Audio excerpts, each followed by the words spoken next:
Hello, good evening, everybody. Good evening, good evening, good evening, and welcome to class. Otumba is live now. Otumba is here now. Good evening, good evening, good evening, good evening. Thank you so much for joining. Thank you so much for joining.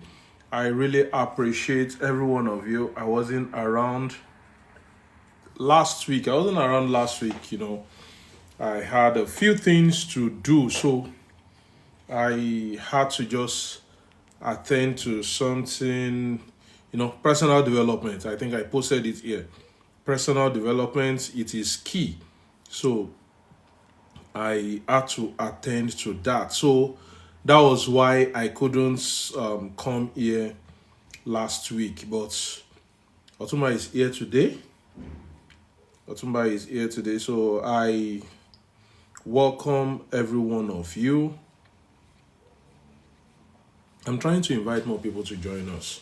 That is why it seems like I am dropping my phone. Thank you so much. Thank you so much. Please, I want us to invite more people. I want us to tap, let's invite more people so that they can join us on this live session. Let's invite more people so that they can join us on this live session. I promise you, this session is going to be very interesting. Like, this session is going to be very, very interesting. This is guaranteed. I am very confident of what I am saying. So you don't want to miss this particular live session. You don't want to miss this live session. So thank you so much. Thank you so much. Please, this session is going to be more like a, conversation like. It's going to be conversation like. So we will have a guest this evening that will speak with us this evening, and I know she'll be joining us very soon. Please hold on. I'm trying to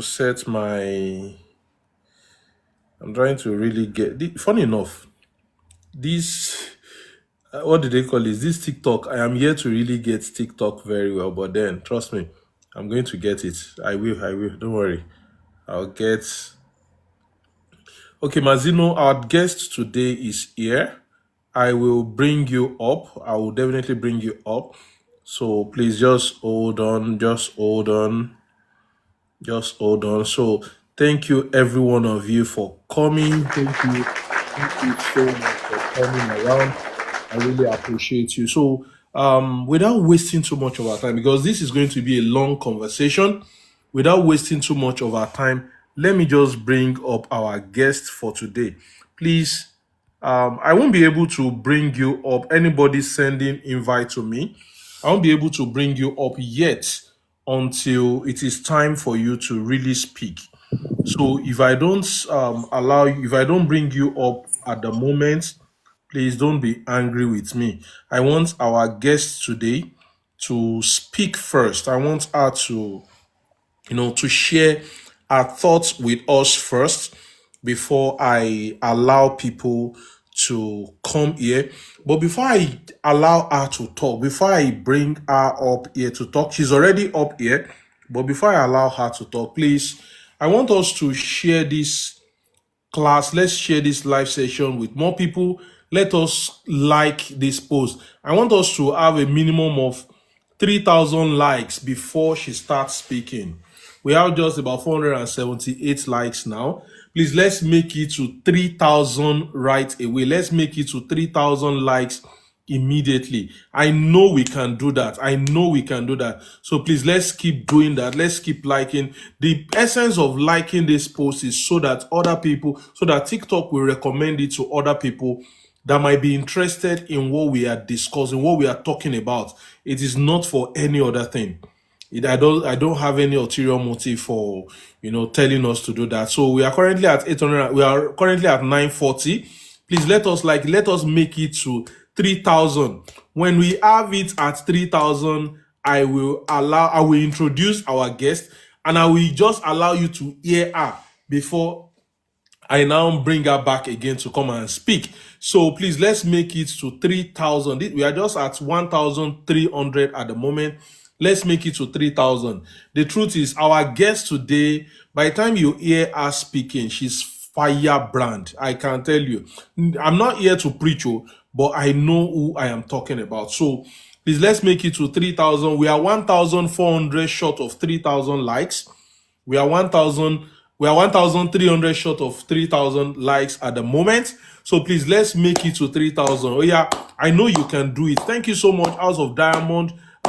Thank you for joining. I really appreciate every one of you. We are 1,000 less of 3,000. So we can do it. We can do it. So let's get it at 3,000 before we proceed. Let's do that right away. Let's do that right away. We are 600 less. We are 600 less, 500 less. I know we can do this. I know we can do this. Thank you so much. We are 400 less. We are 400, 300 less. So 200, 100, then awesome. Thank you. So thank you so much for being here. Mazino, I just want them to hear your voice first. I want them to hear your voice first before we proceed with what we want to really do tonight. So Mazino, please can you just unmute yourself so that they can hear your voice? Don't come here and laugh. Don't come here and laugh. I know that's the first thing. Good evening, everybody. Thank you so much. Thank you so much, Mazino, for coming around. I'm excited to be here. Aha! Thank you so much. See, don't be carried away by that. I am excited to be here. By the time she starts speaking now, you will beg her to keep quiet too. I don't know what you're talking about. Please let's welcome Mazino. I call her Mazino. She's my personal person. Now only she and my wife then get key to this. Otumba self they try and misbehave sometimes. So thank you so much for coming around, Mazino. Now let me give a brief introduction about who Mazino is. Now I call Mazino. Mazino is a big sister to me, though she always don't let me use some certain words. Yeah, so that TikTok will not think that maybe something is going on there. But Mazino, the way that woman, they always pepper my life. As in, now here she did for my neck. But then, that one aside. So Mazino is an amazing person that I have known for some years now. There's no day I go to Lagos. Maybe by the time we are done with this live session, I'm going to post some pictures on my TikTok here so that you will know what I'm talking about. Mazino is such an amazing person that every one of you need someone like that in our life. Mazino is my accountability partner. So anything you see me doing, anything you see Otumba doing, trust me, Mazino is aware of it. Everything that I am doing here, Mazino is aware. You might not always see her here, but on the background, she's the one that is connoissing some of the things that I do. So when you hear me talk passionately about certain things, it's because I have someone that is really encouraging, not just encouraging me, but also inspiring me. You know, she has been featured on channels television, to talk about this same fashion business. So you know that she's not just any person. And when I did the video I did the last time where I talked about the fact that fashion business, I beg, they look down on fashion designers. I know what I'm talking about. It is not everybody that is in this business that is just any person. No, some of us, we know what we are doing. Mazino has been in the fashion space since when she was in the university. Now imagine someone that is doing business. She's in the fashion space since she was in the university, and she still graduated with a first class from, I think, Unilag. Is it Unilag? Mazino, please correct me if I'm wrong. Is it Unilag or LASU? You're correct. Yeah, Unilag. University of Lagos, excuse you. Oh, all this bobo, all this mouth. So, and she was doing business. She was doing business and at the same time doing the same thing. So for the fact that she finds herself in the fashion space, it's not that she doesn't know what she's doing. She knows what she's doing. So I'm bringing her up here today. It is because I want us to learn from her wealth of knowledge. Mazino is a fashion business structure expert. You know, we are talking of business structure. She's an expert in that field. I welcome every one of you that are just joining us. Please, I want us to make sure that we keep liking so that more people will have access to this live session that we have. Then please invite more people to also join us. I welcome my sweetheart here also. She decided to join us live, even though I know she will be hiding somewhere, but then I've actually seen that she joined us now. So back to what I was trying to say. Please, let's try and take the best use of this live session. Mazino is here to talk about something very important. Like I said she's a business structure expert, fashion business structure expert, though she can also talk about some other businesses because Mazino is very vast. So I welcome Mazino. Let me call her Mazino at the moment. I'll just call her Mazino. I want her to talk about herself. Let her introduce herself. And I also welcome my mentee here, Ruth Phillips, the only celebrity headwear specialist. Yes, she does headwear for celebrity. That is what she specializes in doing. I welcome her here also. So Mazino, please, you can take the microphone, introduce yourself, then from there, I'll pick up from there. Thank you.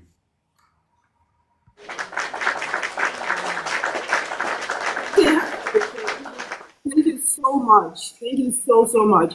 That's a quick one. Like, I'm also new to TikTok.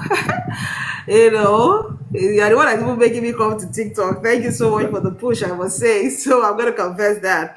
So I'm not coming live on video, right? Just audio. I don't know if I'm missing a button Yeah, or it's okay. something. It's okay. You can So I want to do show audio first. alone. You can do audio alone. Thank you. All right, amazing. Hi, good evening, everybody. My name is Mazino Ekwani. Well, everybody calls me Mazino, and I love Mazino. So yeah, call me Mazino for short. Mazino. Yeah, I've been running my fashion business.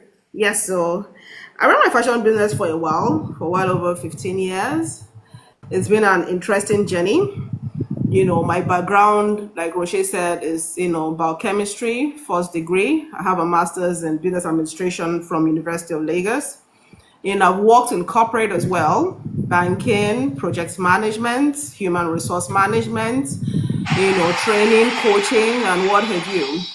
And it all comes to a melting point in fashion. Fashion is my passion. And for me, fashion is fast becoming like telecommunications industry. It's becoming like the banking industry. And what is common to these two industries is standardization, structure, and formalization. They are formal, industries that have, a way they do things. They have, standards. And I think fashion is fast catching up. And I'm pretty excited to be part of that. And I'm happy that, we're having people like you, Otumba, in this space as well, that is canvassing for us to all do business properly. So apart from running my fashion business, I'm also really excited to help as many people also do business properly. Because once upon a time, it is start small, grow big. But ladies and gentlemen, I'm sure if you've been in business for 5 years or even 3 years, you would understand the fact that starting small and growing big it's a fallacy. Right now, it is start right, for you to even have a chance of growing big. So today, me and Otumba are talking about something really, really interesting, which is how to automate and streamline your fashion business. So hopefully we're able to talk about how as small businesses were able to truly do better and set the foundation for sustainable growth. Are you done speaking? I'm done speaking. Okay, thank you so much. Thank you so much. I really appreciate you. Now, the way I intend to do this session tonight is please, at the moment I might not be able to bring anybody up here for now. But as time goes on, I will permit you to send your invitation for you to speak. But at the moment, please let us do two things. One, let us like this live session so that more people will be notified about this session. And at the same time, let us share for more people to be able to also join this live session. So I have some now the way this I call it a talk show. The way this show is going to be like is going to be more like I will give you the opportunity to speak generally. Ibile Claudia is here. Thank you so much, Madam Doyin Shonubi. That's my big sis. And you try you know what they try to do to us on WhatsApp. Along wow, there is God. So I will be asking some certain questions from you, and but then I don't want to limit you to only those questions, please. I want you to, go out of the question as well, in as much because you understand where I am coming from and you understand the goal of this live session. But then the first thing I want you to just talk about, there is this myth that people have about, when they hear the word fashion business structure. Please, I want you to explain that word to a layman, please, Mazino. Structure, people just say structure. I will teach you about business structure. Ogade, what do you really mean by business structure that you are talking about? So, Mazino, please, I want you to just, bring it down to a layman what business structure is. Thank you. I guess she's offline because the way it is at the moment, and I suspect it's the network. Mazino, did you hear what I just asked you now? I think it's the network. Oh, she's off. She's off. Let me bring her back.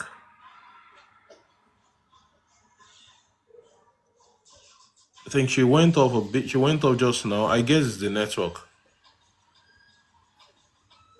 I suspect it's the network. Nigerian network. No do us shege tonight. Oh, God. You need to see the way I am praying that my network doesn't give me problem as well here. I have my MTN, I have my Airtel on ground at the moment, so that in case there is any issue like this, I will switch straight away. See, 2 phones, so that in case there is any issue like this, I will switch straight away to another line because of I don't want to allow with network. So I guess she's having a bit issue with the network. Mazino, I'm trying to bring you up again. Please, let's keep liking, let's keep sharing the live with more people to join us. So while we wait for her, like I said, for the sake of those that are just joining us, Mazino is a business structure. She's a fashion business structure expert. I think she has sent another request to me. Okay, good. I suspect it's the network. Okay, good. Mazino, you're back. I knew it was the network. Yes, I'm back. Like I never left. Yeah. So, did you hear the question that I asked you, please? Yes, I heard the question, but somehow I didn't see the button to unmute again. Okay. So, please go ahead and yes, so you say what is structure? In my opinion, structure is detailed set of activities that are undertaken to achieve your business goals. Structure is how you run your business. Structure is the framework upon which tasks, activities are outlined, are organized, are undertaken for you to achieve your business goals. Simple and short. And that is why I always say that, look, sometimes when I'm having my classes and I say, oh, what is your business goal? And people are looking at me like, which one is business goal? Which one is vision? Which one is mission? Which one is sales goal? Which one is, your success metrics? And I'm like, you can't build a structure without all of these things. It's more like you're going to an architect and you're saying, okay, you know what? I want to build something. The first thing I'm going to ask you is, what do you want to build? What is your objective of building it? Because the foundation for a bungalow is not the same foundation for a 1-story building, nor is it the same foundation for a 10-story building. The way you build a house for a family is not the same way you build a shopping mall. The way you build a shopping mall is not the same way you build an office complex, that's going to house like institutions like a bank.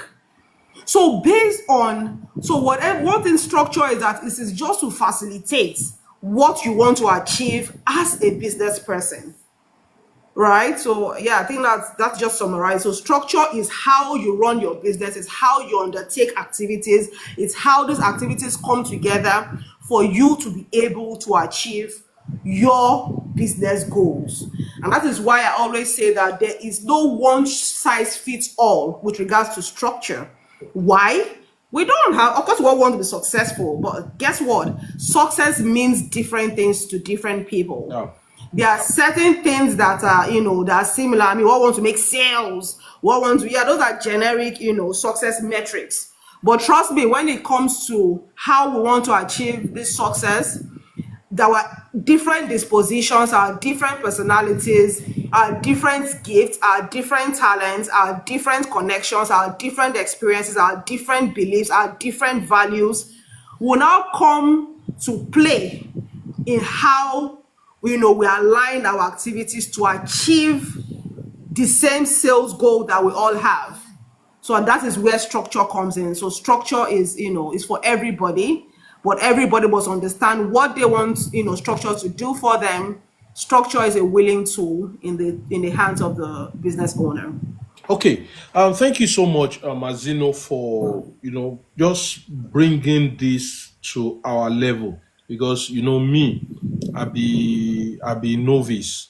Me, I know to sabi like that. So whenever I'm speaking with people, I always love them to understand the tiniest details of what I'm saying, and that is why I don't like using big vocabulary. And Habit English. Badmos, you've not really missed a lot. We just started. So you've not really missed a lot. I think we started about, let's say, about 10 minutes ago. So you've not really missed a lot. So now, the first question I want to ask you, Mazino, is why Yes. do many fashion designers struggle with managing their business operations effectively? Because they have no clarity. They have no clarity. And I tell people that I'm happy that we're coming to a point, just like now you want to make soup, right? You can't just go to the market and buy random ingredients, can you? At all. You must know the kind of soup you want to cook. Abiyamo Delta, you want to cook banga soup? The ingredients are different. Do you want to cook afang soup? The ingredients are different, right? So sometimes, fashion business owners, I'm a fashion business owner, trust me. Hey, this is called passion. It's problem, it's a big problem. It's to blind many of us. Hey, passion, passion, passion, passion. Calm Passion. down, calm it down, right?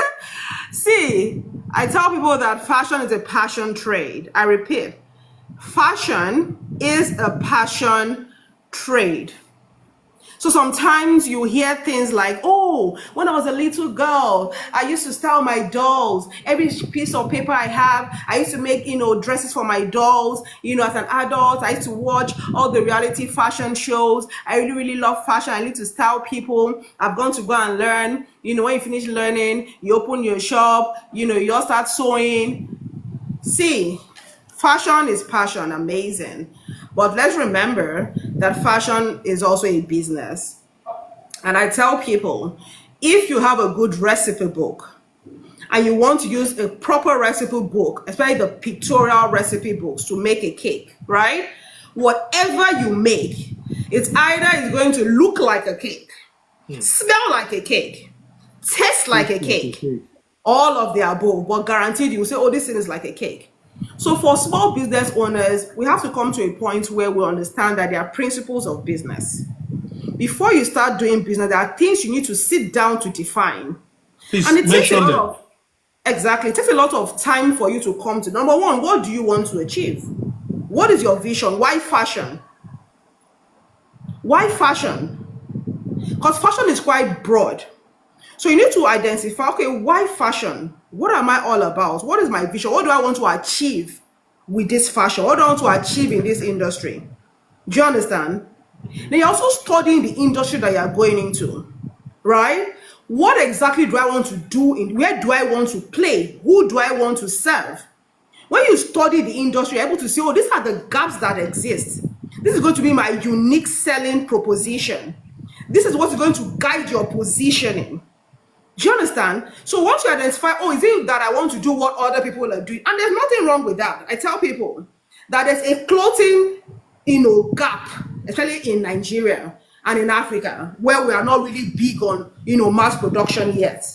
Do you understand? So if you're doing, oh, I want to do what X, Y, Z are doing, but I'm bringing my own flavor to the table, amazing, right? So you have to get to a point where you are saying, okay, what exactly do I want to do in this fashion industry? What is the unique thing about me? What do I bring to the table? What is my vision? What is my mission? What are things that are important to me? What are my values? Do you understand? What exactly are my values? Right? And then where am I going? Because I tell people that when you don't have, you cannot feature in a future you cannot picture. Let me repeat that really. Right. You cannot feature in a future. You cannot picture. It's not possible. So you need to understand where exactly it is you're going and what you are growing towards. Because it's only when you define that you can identify what do I require to go there. So now you have identified where you want to go. You're not able to identify where am I in this scheme of things. So based on that, you're able to say, oh, this is what I require. This is my starting point. This is what I have. These are my strengths. This is my weakness. These are my weaknesses. These are the opportunities that are bound. These are the threats that are bound. Able to, give your, because guess what? All of us have strengths. For you to even think about something in fashion, there's something you do excellently well. So that's an amazing strength. Let's not minimize it. Do you understand? So what do you do well? Who do you feel inclined to serve? Do you understand? What kind of styles come easily to you? What do people come to you for? What do you enjoy doing? Those are strengths that, you can leverage upon. And so this is where I want to start with. Like in my time, there was this lady, I think Davida, she started with just blouses, Roche. She was doing just blouses. And she was doing it so well that she was known for just blouses, I'm telling you. Amazing blouses. And gradually she now graduated, obviously, to other things. But I remember when she said with just blouses. The primary school, the nursery school I went to, the lady that said my nursery school stayed with only nursery school, Roche. She didn't even do primary school. It was after I had graduated and went to that primary school, I think some years after, she now said the primary school. She said that at that point, her vision was just nursery school. And that was what she was equipped and able to do at that point. When she grew capacity, she now opened the primary school. Right now, they have a secondary school. Her daughter has opened a secondary school. So for me, we need to clarify what exactly we're all about and have, okay, this is my today. Do you understand? Because the journey can only be defined. The vehicle to achieve, moving from where you are to where you desire to be can only be mapped out when you have defined where you're going. So a lot of times we find it difficult to say, okay, this is where I am. This is where I want to be. I've spoken to a lot, as in hundreds of designers. Trust me, it's a huge problem because we are creatives, and our imaginations are really good. So it's very difficult to bring it into words in clear terms what we want to actually achieve. So I tell people what do you want to achieve in the next 3 years? What do you want to achieve in the next 2 years? So based on that, you're able to have your annual goals. Based on that, you're able to have your quarterly goals. Based on that, you're able to have your weekly goals. Based on that, you're able to have your daily goals. Based on that, you're able to identify what kind of skills do I require, both you as a business owner. Now, there are business skills that you need to, identify. Am I correct? Yeah. You need to know how to, do your finances. You need to know how to be a leader. You need to know how to plan. You need to know how to, map out, resources. You need to know how to maximize your team. You have to know. There are so many things you want to know how to do. You're able to identify, okay, out of all of this is what I know. But because you have identified that, okay, this is the gaps I have identified. So it is either as a small business owner, you are committed to learning them, or you're looking for a team that can help you effectively collaborate with you to achieve your set goals. So in answer to your question, the primary problem that we have is a lack of clarity, a lack of definition of where we are and where we are going. But once you define this, I know, okay, fine, right now, what is my capacity? Do you understand? There are metrics, but there are things, we can't do things blindly anymore. We have to be able to identify that, okay, you know what, this is where I am, and this is where I'm going. So right now, I'm able to make, let's say, 100,000 a month. We must learn to be analytical as fashion business owners. What do I do to make that 100,000? You have your product categories. So we're moving small into automation, right? Yeah. You have your product categories. These are the things that I do as a fashion. You must sit down and define it. I do Ankara dresses. I do shirt dresses. I do blazers. Whatever you do, those are your product categories. You're also able to now say, oh, this is my work measurements, right? And you say, okay, work measurements is you are defining how long it takes you, right, to do these things. And how do you do this work measurement? If you're a great tailor, you study your own speed. If you know that you are slow, please don't use yourself as a standard. If you have a team of people already, structure is all about intentionality. Yeah. It's all about intentionality. So if you say, what do you call it? Forgive me. You have your work measurement and say, okay, this is how long it takes to do a skirt and blouse. This is how long it takes to do a sheet dress. This is how long. So based on that, you're able to define, oh, this is what I'm able to do per day. That defines your capacity, right? And then based on that, you're able to, okay, fine, my sales goal now is 100,000. So that comes to about 25,000 per week. That comes to 5,000 per day. Sometimes when you break these things down, you'll be like, can I be making only 5K in a day? Do you understand? So already triggering your mind, okay, right now, this is what I can do. I'm doing 5K a day, which is kind of low. But 5K is low, but when you say 100K, look like a lot of money. Do you understand? By the time you break it down daily, you're like, this one is small, though. So it's okay, no problem. Let me jack it up to 200K a month. That comes to just 10K per day, which you can do with one dress. Do you understand? So you're asking yourself, okay, what is the next level for me? Do you understand? Next level is that, of course, you want to increase your revenue. For you to increase your revenue, you have to be able to increase your capacity. So what I tell people that I cannot just increase capacity without defining, what you require. What are the skills you require? What are the roles? There are roles that must be occupied in a fashion house. Everything not be tailor. Administrative staff are almost even more important than, proper production staff when it comes to scaling. Because you hire tailor, who will be going to markets? Who will hem cloth? Who will do this? Who will do that? Who will communicate with customer? Who will create content? Who will do finishing and packaging? Who will communicate with the logistic companies to ensure that the customers get their things? Who will follow up with the customers to ensure that these clothes are okay and they are happy with it? Who will ensure you do your marketing communications? Who will go to the market? Who will ensure that things in your store, you don't run out of it? And all of that. So at this junction now, lack of clarity is number one. The number two is lack of knowledge. It's a knowledge gap. And hopefully we're able to bridge part of that tonight. Okay. So if you permit me, I will talk about, what a business composes of. Do you permit me to go right ahead? Yeah, please go on. Thank you so much. Like I said, I am not going to, this is not a panel. This is a talk show. Great. I will only interrupt you when I think there is a particular question that I need to ask you. But then before you really go ahead, I appreciate every one of you here. I appreciate King Tosham for the gift. That's my paddy from Tikwe. Thank you so much, bro. We go connect later. But then before Mazino will proceed, please, I want enough people. She said something while she was speaking. She said that this is one of the problem of fashion designers is this issue of knowledge. So now I want you to play your part where I want you to, encourage more people to also join this live session. You see, anything you see on this live session, anything you see on this my page is to educate fashion designer. Excuse me, please. That is my goal, to educate fashion designers, to teach fashion designers how to grow their fashion business. This is very important.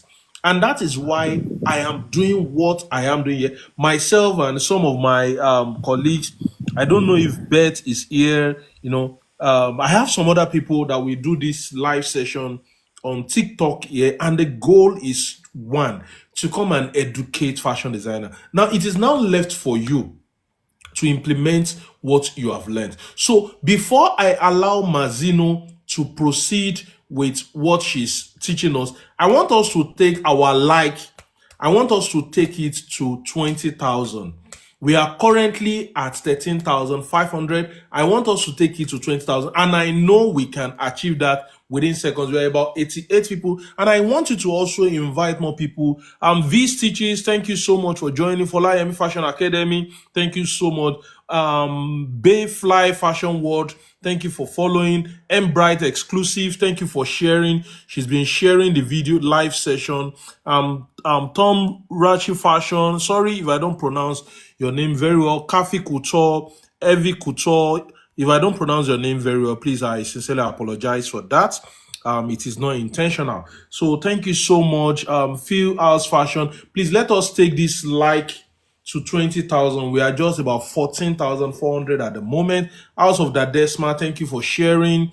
Juliet, Fumi Ajayi, thank you so much. Please let us make this. Let us do this like ASAP. Let's do this. I know we can do it. Luke, thank you so much for the gift. Thank you so much.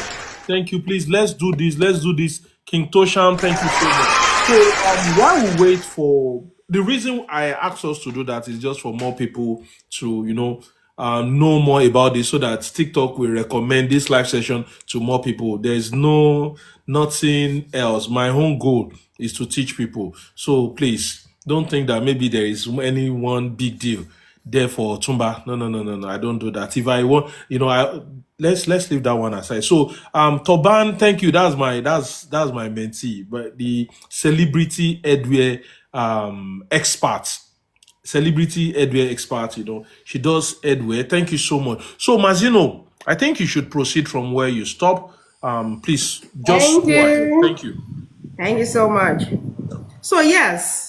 So first of all, as a small business owner, we believe, we should just start, we sew clothes, we snap the picture, we send it to people, they like it, they make the order, we make for them, and then what? So right now, you are not just a one-man business. You are, you're not just one person, you are a business. Let's, put it that way. And there are ways businesses are structured. So most businesses have these 6 departments.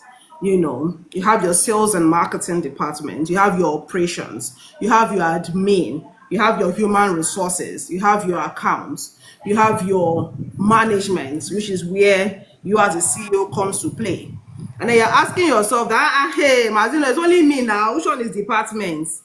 Whether you accept it or not, it is the reality. Every business has all of this. And if we look at it, is there any one of these things you are not doing? Do you not market your business? What is marketing? You're letting people know what you do.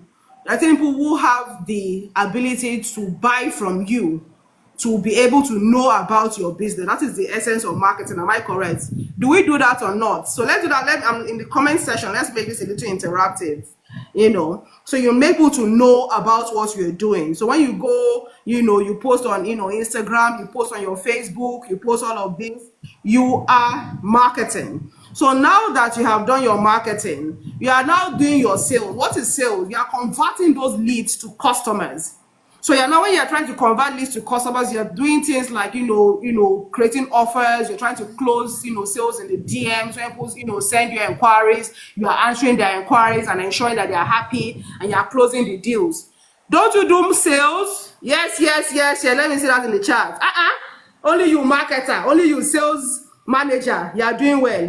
When you now collect, the order, you've locked in the sales. Won't you now ensure that you produce what you say you will produce? That is where operations come to play. In operations, you are bringing to life all these promises you have made during the sales and the marketing process. You are now ensuring that you bring it to life.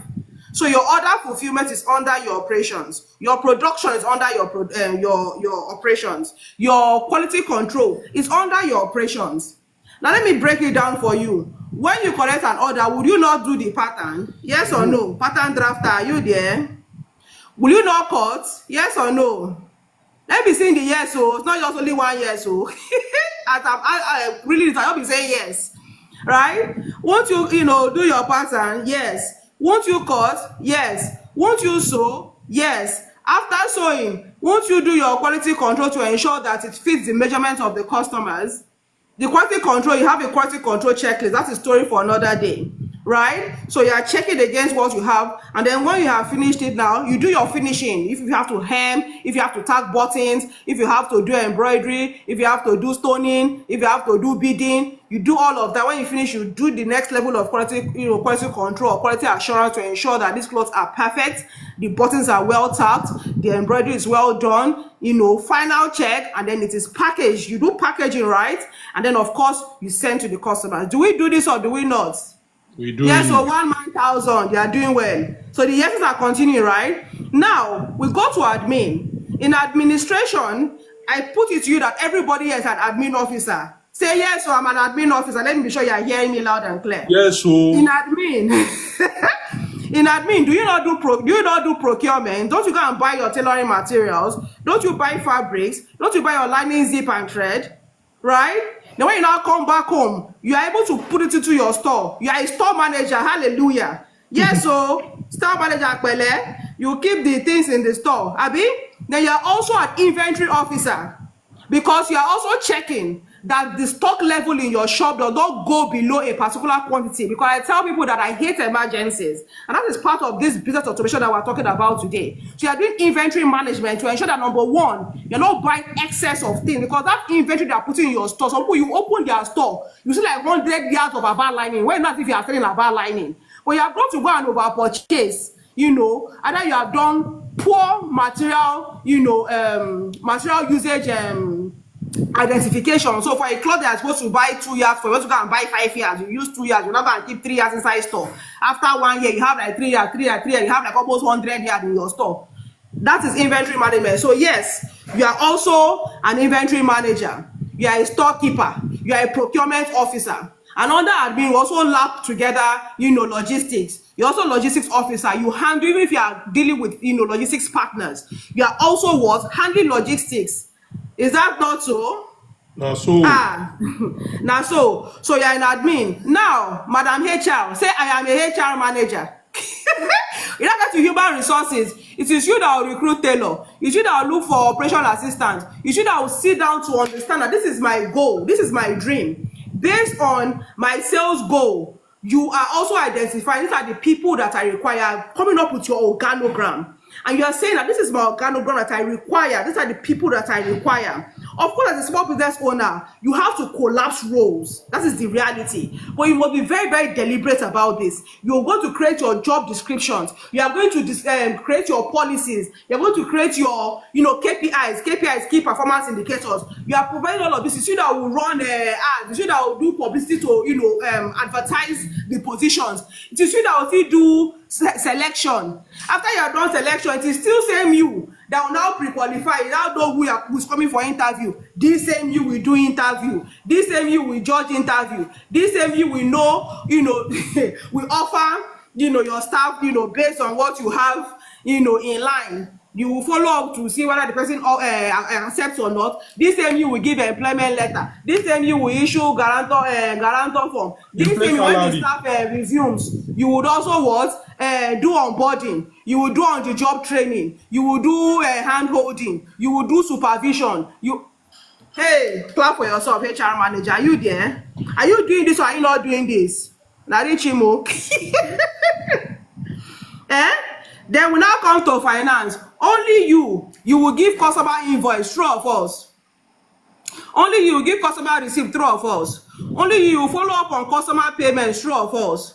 Only you would what do you call it? You will keep your records, true or false? Only you will know whether you made profits and loss for the month, true or false? Only you will ensure that you are compliant with tax and other requirements for government. You are paying your annual returns, you should pay your annual returns. You are paying your tax, you pay your tax. You are filing when you are supposed to file. You are doing all this, you are keeping your books. Only you are doing your sales forecast in terms of your figures. Only you are doing your costing. Only you are doing your pricing, using your price calculator to determine your costing per time to ensure that you remain profitable. Only you are updating your prices based on current realities in the market. Only you. Abi? So congratulations, say I'm an accountant. Right? Yes. And then you, again, you are the CEO. and I put it to a lot of us here, we forget to be the CEOs that our businesses need. I put it to you that if some of you were to hire you as CEO and they hired you as CEO, they would have fired you by now. Because you are so engrossed in operations that you don't even do sales, which is a core function, and then you forget to be the CEO. The CEO is not just the chief sales officer. The CEO is the organization. The CEO is meant to facilitate the achievement of organizational goals and objectives. The CEO is the chief strategist. The CEO is the chief promoter. The CEO is the custodian of the vision of the business. A lot of us do not have vision. We have forgotten our dreams. We are in survival mode. We are barely getting by. So for me, structure is not a one-day affair. From everything I've listed, of course, it's obvious that it cannot be exhausted in one day. It cannot be exhausted in 1 year. It cannot be exhausted in one lifetime. Let me explain why. It is an ongoing process. However, the basics must be learned. You must understand what it entails to what creates. Because you have to, as a business owner, the best thing you can do for yourself is to have clarity, to have a bird's eye view of every aspect of your business. For you to understand that, okay, I want to be able to hit this sales goal, my goal for this quarter, and everything is not financial. Hello, you might say, okay, for this quarter now, my sales goal in terms of revenue is 500,000. I want to also be able to what? Because there are different things that you have to break them down into metrics that you can measure to see if you are working in direction of these goals that you have set for yourself. Okay? So it's okay, man, for this quarter now, let's say for next quarter, right? My sales goal is 500,000. For me to achieve this, I need to be able to, employ one more person. So already your goal is to what? Employ one tailor. Yeah? For me to be able to be efficient, for me to be able to, because why most people find it hard to employ people is because they do not, have enough sales to even cater for what they have. And then what if I employ somebody else? Will I be able to have enough work for the person to do and for me to be able to pay the person? That is number one. Number two, sometimes our pricing sucks. So we don't even know, are we able to charge? Are you even charging enough for you to be able to pay somebody else to do the things that you're currently doing? These are things that I hope you will take back and sleep over, right? So for us as fashion business owners, it's important for us to understand the place of knowledge. So right now you've understood this. So your job is to have a bird's eye view and say, okay, you know what? These are the things that Mazino has said. And these things, I'm happy that I have to break it down. That you might not call it all these names, but it is what it is. You are doing everything. So if you want to run a scalable business, you wonder why you're overwhelmed. How would you be overwhelmed? Are you robots? Only everything that I've listed now, I've listed about 20 job roles. More than that. One head is doing. Yes, that a small fashion business owner is doing today. Over 20. And they all have job titles. You have the CEO, you have the the social media manager, you have the content creator, you have the art specialist, you have the video editor, you have the videographer, you have the, should I continue? And so only on marketing. And someone will now want to pay me 5K to do a job. Ha. You understand? You are doing all of that. You now come to, you are also the sales manager, you are the business development manager. But these are different things. Right? You now move from there. You are the procurement officer, you are the admin officer, you are the inventory officer, you are the storekeeper. You now go ahead and say you are the human resource officer, the human resource manager, you are the talent officer, management officer, that you are in charge of trainings and whatever. In fact, you are the trainer, you are the coach, you are the mentor. Then you are the visual merchandiser. For those of you that have, physical space, that you are putting things on mannequin, you are arranging things in your fashion house. You are a visual merchandiser because you are able to visualize the best way to display your goods that remains attractive to customers. You are the visual merchandiser, right? You are the customer care, officer. You are the one that is relating to people. You are the sales representative. Come on. Then let's not even go into operation. That one, you don't. You are the pattern maker. You are the fashion illustrator. You are the stylist. You are the creative director. You are the cutter. You are the joiner. Mazino, you are the supervisor. Mazino, you are the one that will do finishing. The one Please that will do hold on. quality control. You're the one that will do quality assurance. You're the one that will do packaging. Mazino, These are all job roles, in case you don't know. You now go there, you say you're also accountant. So these are all these things. Because who was counting? How many did we do? Did anybody count at all? Did I go over 20? Mazino, Eh? please, I want you to slow down a bit. Someone said they are jotting down, but then Oh, yeah, yeah. okay. Meanwhile, I know you. Now, this is what I'm going to tell everybody. Please, for the sake of time, she will have to proceed, but then the videos are always available on my YouTube channel. The videos are always open. They are always on the YouTube channel. So you can always watch it again and again, please. So for the sake of time, she might not be able to move at your pace. She might have to just talk as fast as she can just for her to be able to. But definitely you're going to pick what she's trying to explain to you. You're going to pick it, Yeah. definitely, but you'll be able to watch it again and again. So, Mazino, please, you can proceed. But quick one, I want Sure. to chip in this question Yeah, sure. to some of the things that you are talking about. There is difference between working hard and working smart. Okay. Thank you so much for the gifts. Thank you, Charity. Now, there is difference between working. So, someone is asking me that the YouTube handle. If you check my bio, there's a link there. Please just click the link. The YouTube channel is there. Thank you. So, there is difference between working hard and working smart. Yeah. Okay. Now, we are also talking about automation. How can Yes. a fashion designer, what's the Yeah. difference between those two things? I know that automation is the difference. Automation is what makes a fashion designer to be smarter. So, how can a fashion designer be smarter? We are talking about automation now. How can they be smarter? Then, by the time we finish talking about automation, we now go into the issue of how customers can manage orders, because these are the things that we really need to talk about. Rochelle, all So, of this one is this night, okay? I know you are capable. All right, not a problem. So let's dive right in.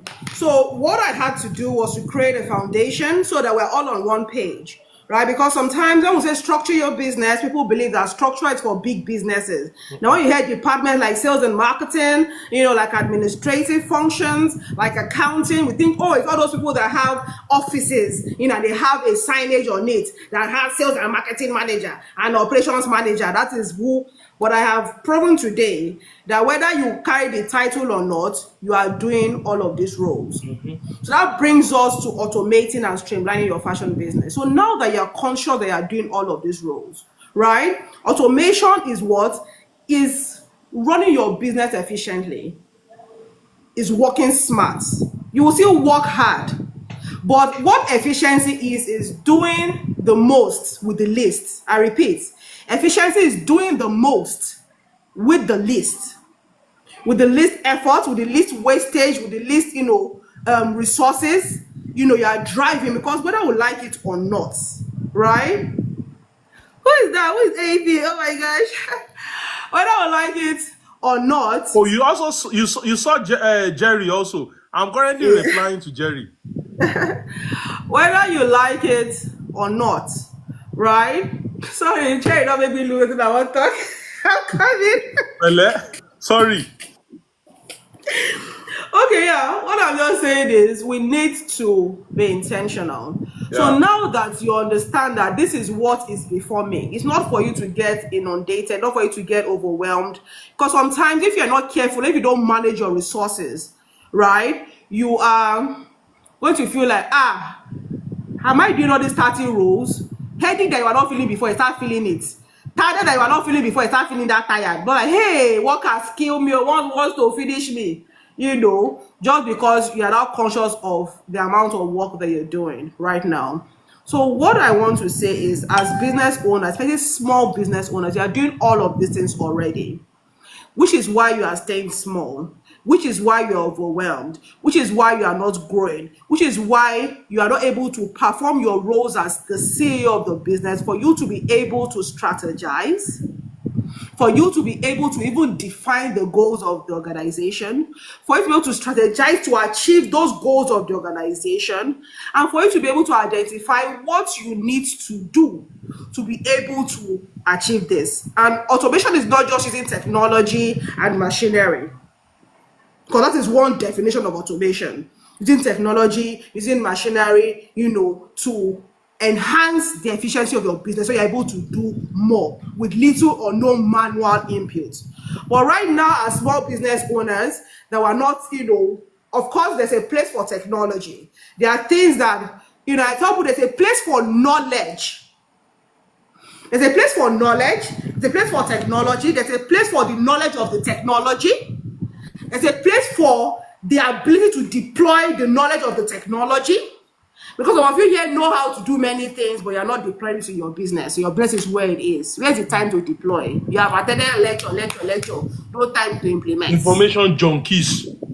Are they telling you? Right? So you have that. So for me, for you to be able to automate your business, you must first sit down and have a bird's eye view of your business. So I have listed those departments now. So I'll go slowly now because I'm going to build on that in the next phase.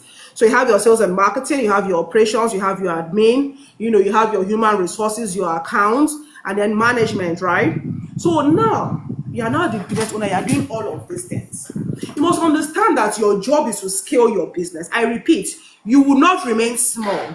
Your job is to scale your business. So how can you automate your business as a small, because I like to be realistic. Do you understand? I'll be realistic. Let us bring it home, like Rochelle would say, right? The fact is, for you to be able to automate your business, you must be able to create systems in your business. You must be able to create processes in your business. What are processes? These are linked tasks that you do to achieve, your goals. For instance, now, how do you do your sales? There should be a process. There should be a workflow. So your job as a CEO, you must sit down. See, your job as CEO is thinker. Oh. You must be a chief strategist. You must be able to think. You must understand what you want to do. So for instance now, because at the point, the only reason how you can scale, you need people to scale.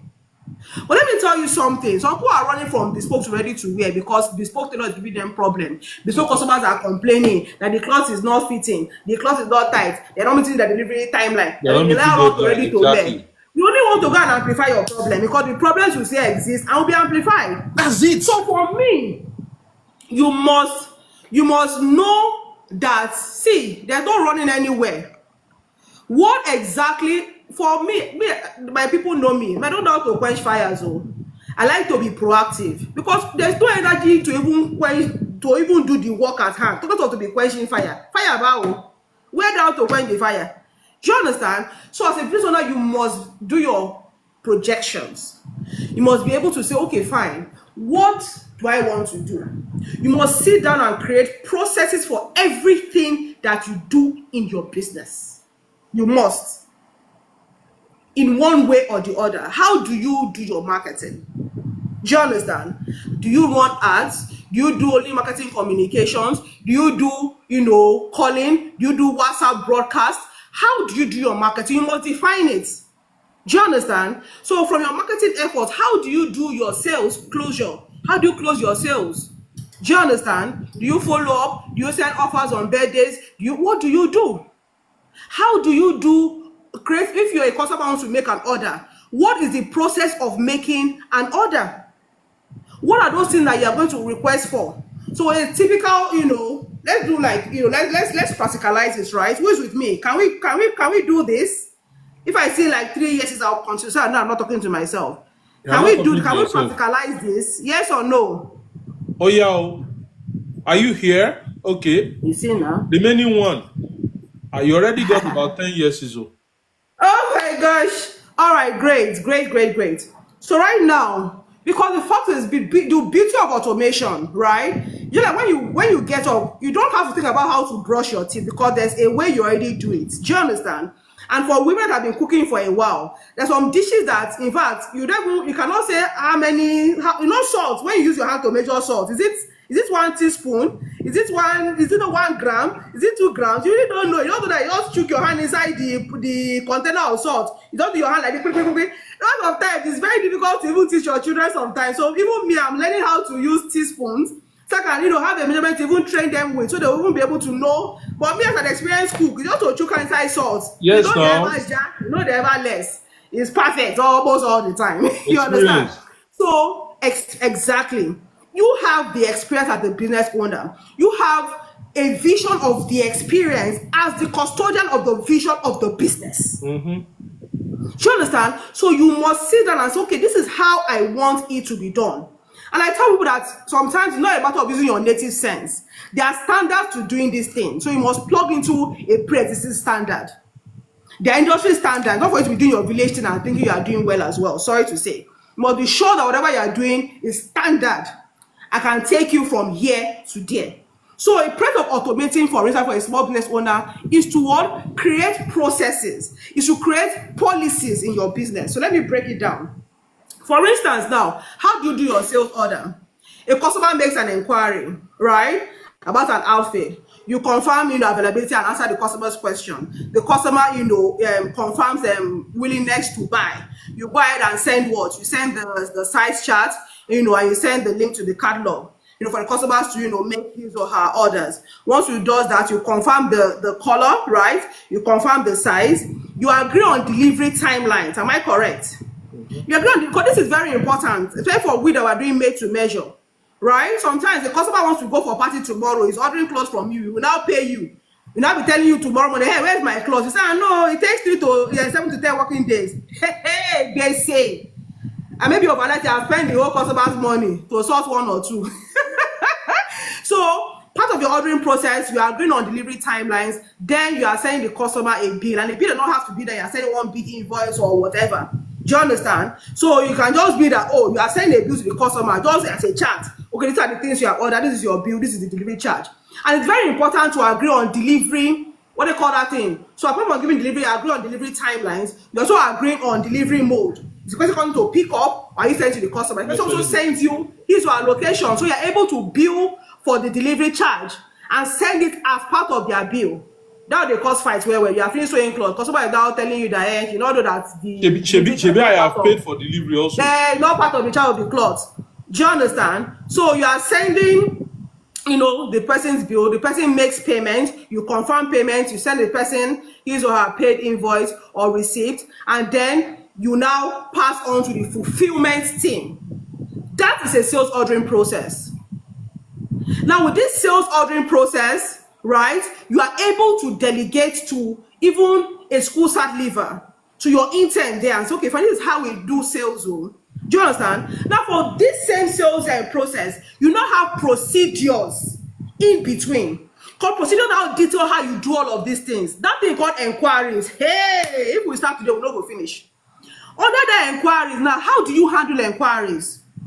Do you have a list of your frequently asked questions? You have quick replies. You have your sales objections. You have answers to your sales objections. Are they documented? Yeah. These are tools that you require as a small business owner. Imagine, like when I run ads, sometimes in a day, I can get 60 inquiries. I can get 60 leads. So if I don't have quick replies, I first have a greeting, you will tire. You will go crazy. You go insane. Right? So you first have a greeting message. That's a form of automation. Do you understand? In your marketing plan, you have your greeting message, and the customer comes in from the ad. There's something that's even telling them, welcome, Ibako, Awoko. Do you understand? And then I have a frequently asked question document. Yeah. And I have my quick replies. So based on my frequently asked questions, frequent inquiries, I have ready-made answers. So as the person is asking, critical size charts, I just put my, what they call that sign, sign that is Fagile. Yeah. Fagile. Oh my gosh. Stroke, Abby. Yeah. English is not our mother tongue. Let's not stop all this posing we are posing here.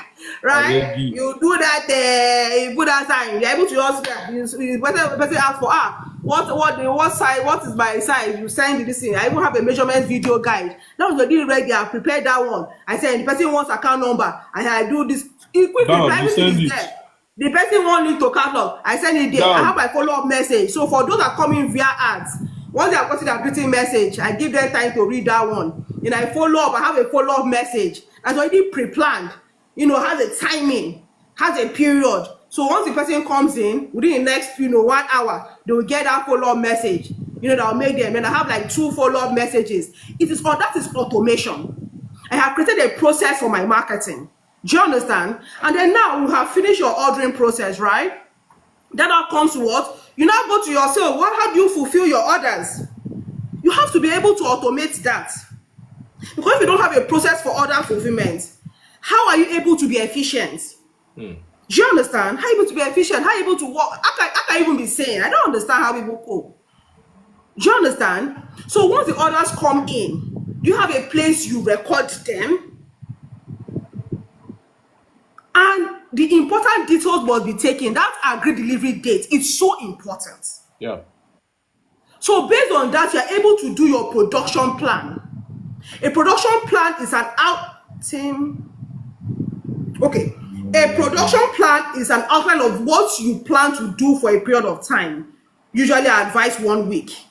So based on the orders that you have had in, based on the production, based on the agreed delivery timelines you have given, right? You're able to know that this is what I must work on next week. That's your production plan. Now you now create your production schedule. All these are part of what? Automating your operations. You have a production schedule which now outlines that, okay, we have said we want to do 15 dresses and 3 blouses and 4 skirts for the week of 17th to 21st of March 2025. What are we doing on Monday? On Monday, what are we doing and what is who doing? That is what your schedule answers. So on Monday now, Mr. Dele is going to cut 10 dresses. Mr. Abel is going to sew, 2 dresses. What 2 dresses is this sewing? And that is part of automation. For everything I'll do in Mazino Fashions, they have codes. There are codes, there are labels that helps you for proper, storage, for proper retrieval, for proper tracing, for proper tracking. So, and it's also, before I'm going to writing Mrs. Akinshaw, my whole board is filled up. But if I put a simple code, MZD011, everybody knows what that is. So everybody is showing MZD011 and MZD copy the course. Everybody is happy. Everybody knows what that is. It's right on the board there. So whether I'm there, whether I'm not there, the team is able to do their job. So on Monday, this person is doing this. On Tuesday, this person is doing this. On Wednesday, so it is clear. So that's to do your production schedule. That is all part of automation. So Mazino, So I'm not going to do. Yes, please. now that means sorry for cutting you short. Sorry, Sure. I'm interrupting. That means training is also part of automation, because Of course. if you don't train them, they won't understand what those codes actually mean. Exactly. No, you must train. So that means if you are a small business owner and you probably have people working with you, training should also be part of what you also do for your staff. But then I have a lot of fashion designers. They will say things like, I can't train anybody that they will work with me for so number of days or so number of weeks, and they will decide to leave. So in that case, someone that is not ready to do that, how do you expect such person to be able to really automate? Well, it depends on, there's something that you do in FEBA. And FEBA, by the way, the Fashion Entrepreneurs Business Academy. Of course, this is our amiable provost, the autographs, right? The beauty about it is that once you have defined your roles, and once you have defined where you're going, you would understand that soldier go, soldier come, barracks remain. Once you have belief that you can achieve your targets, right? You also understand that one is too small a number to achieve greatness. You can't do it alone. Do you understand? You cannot do it alone. So once you understand that you need people to be able to achieve your goals, and for them to be able to plug into what you're doing, they must know what is expected of them. So I tell people that you must equip people to succeed. You must equip your staff to succeed. So for me, it's not a matter of they will leave. And before they leave, they must be useful. They will be useful. So for you, you must also ask yourself, you must understand the root cause of your attrition. So when staff are leaving, this is, staff attrition. Why are they leaving? It might not just because it might be that you have a toxic work environment. It can be that you are not growing as a business and they are going to look for greener pastures. It might be that they are not happy working with you. It might be that they are stagnant. They have been on one salary for the past 3 years. It can be a combination of many things. So don't just say that I train them and they leave. You must identify why they are leaving, or you keep on training and they will keep on leaving. Yep. So I tell people that right now it's not just employers that are giving employees targets. I put it to you that employees who are giving employers targets. Yes. So you as the employer too, you must constantly, most of us, when we're having problems, that most of us have stopped training ourselves. So we are stagnant. We believe that by the time we hire people, they'll come and put the structures we need in the business. Sorry. You are the one that will put that structure in your business. You are the one that will define your processes. You are the one that will define your procedures. You are the one that will define your policies. You are the one that will systemize your business. You are the one that's going to automate your business. You're not going to find somebody that's now going to help you, right, to what? Carry out those processes. And you're not going to be able to train those people to be able to do what they have to do. So you are going to have, I always propose cascaded training. Okay. Right? So when what I propose for onboarding, the onboarding can take at least maybe like from anything from 1 month to 3 months. So for me, there's the time my operations assistant, they didn't even know how to sew. So once you come, you learn how to hem, how to tack button. Do you understand? How to iron clothes, how to pack clothes, how to label clothes, how to label pattern, how to keep pattern. You will learn all of these things in 1 week, trust me. Once you learn it, my dear, as you learn it, you are doing it immediately now. Don't you get? And let me tell you one thing. Anybody that's in that environment where they are learning, where they are being treated well, and where they are being paid well, they rarely leave. I'll tell you for nothing. They rarely leave. So let's just be really clear about that. So in as much as we are castigating, let's also be able to put the touch to our faces and look in the mirror and tell ourselves the truth. So sometimes let's not be afraid. As you are teaching, you are ensuring your system should be such that as they are learning, they are working.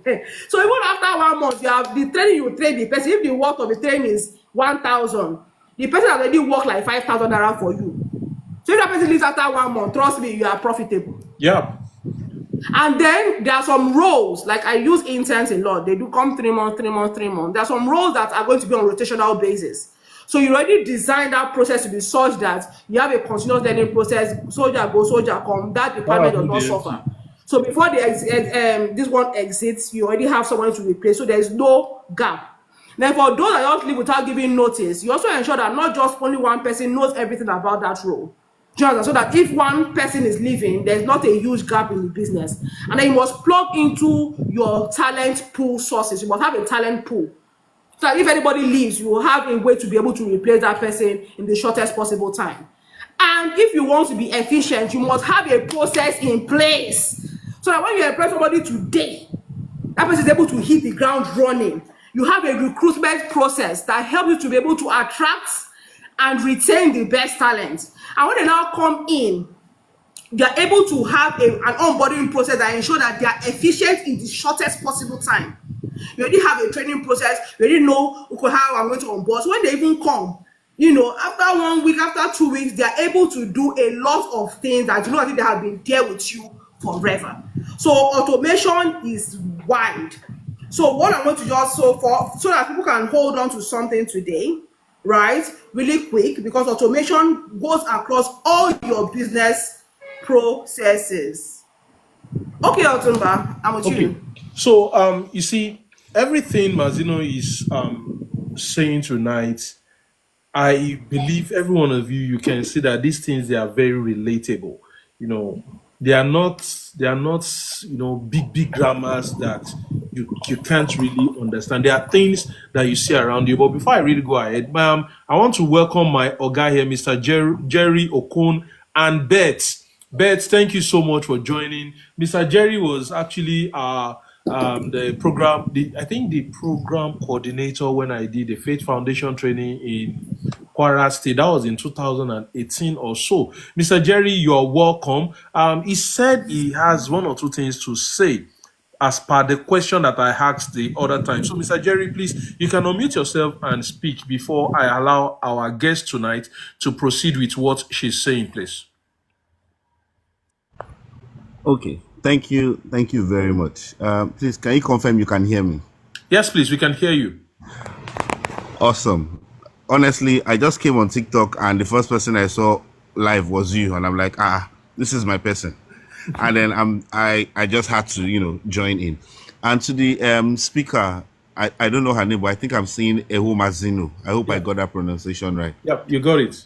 Madam, I don't know if they can package kudos in a carton or trailer. I will send it to you. You touched on points that enterprise businesses, when I mean enterprise businesses, I'm saying businesses that have 500 staffs and above are still facing problems. And you have been able to break it down to a mid-size understanding, to an SMB size understanding, and to an MSME size understanding, and even a sole proprietor. I currently head programs at Flex Finance, and also I'm the head of sales. Everything you said, this is me now talking from a fintech perspective. What I want you to understand is everything you said regarding the tailoring part applies to all business. And madam, you were spot on. When he asked about that question about the people who come in and then they want to leave, for the past 1 year and 8 months, I've been having that experience in my department. And imagine for me, who I've had to train over 600 entrepreneurs. Otumba can testify to that. Yeah, I have had to train that amount of entrepreneurs, and then imagine me now having the issue being an employer. I employed 10 guys, 10 people in my sales team. I put processes in place. Just because they were not comfortable with the process, their response was, this is a toxic environment. and they left. And they left. Now, just because they couldn't stand the test of being trained, they left. So there was something you said about if the person pays 1,000 naira, you should have been able to get 5,000 naira. So what I decided to do was I built a sales process and I brought them in for all of us to build it together. So it was now not me coming to teach them how to do cold calling. It was not me teaching them how to do cold emailing. We were doing it together. The same videos I was watching, they were watching it. The same cold calls I was making it in front of them to teach them. At the end of the day, what you said about who is going to stay will stay. Madam, I still have 4 of those guys on my team today. Out of those 4, 3 of them are heading departments. Wow. Why am I saying this? Because I brought them in to see what it is I'm doing. Because I brought them in to see that this training is beneficial to you, and if you can get the impact, you would understand that it becomes beneficial to even the organization and also to you. So from the economic perspective, you become, your salary increases, your knowledge base increases, trust increases. You understand? I begin to trust you to throw you into deeper waters. Now, bringing it back to the fashion line, because I sort of have a lot of experience around that also. I understand when you talked about bespoke people running to, is it ready-made? Running to bespoke running to ready-made. Bespoke running to ready-made. The way they are running is Jackpa. The Jackpa standard. And it is because, to be honest with you, it is because of the misplaced focus they had from the beginning. It is a misplaced focus that they had from the beginning.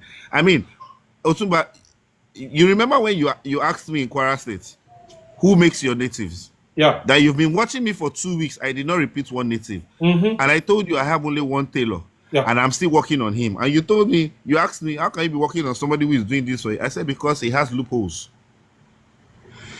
He did not have a process. Today, he is servicing over 20 of the male staff in my organization. Wow. just because we've been able to put processes for him. If he tells you that this native is going to make for you will be ready in 2 weeks, he's not giving you in less than 2 weeks. It's 2 weeks, it's 2 weeks. I also taught him, I said, look, you cannot charge me 20,000 or 25,000 naira to make native and you bring it to me rumpled. It is not dry clean. You need to factor in all of those costs and give me a cost. Yeah. And he said, how is he going to do it? I said, that is why there are two major words. It's called service charge.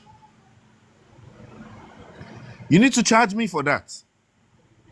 You need to indicate it. When you go to the supermarket, you get everything you want to get. Do they not give you extra charges? They do. It's the same thing it's the same thing in the bespoke and tailoring world. It is the same thing. And I taught him, I said, look, when you outline these charges and you outline what it covers and you deliver on that, nobody's going to question it. He has to now employ somebody who is focused on dry cleaning. He also, what you said, madam, he employed somebody who is focused on labeling. So the person knows that there will be 10 clothes that need labeling on Monday. He has to focus on that. There are 15 clothes that need zippers on Tuesday. He has to focus on that. The entire processes have been lined out for him. Today he works efficiently. Sometimes he's not even in Lagos, and guess what? Work is going on.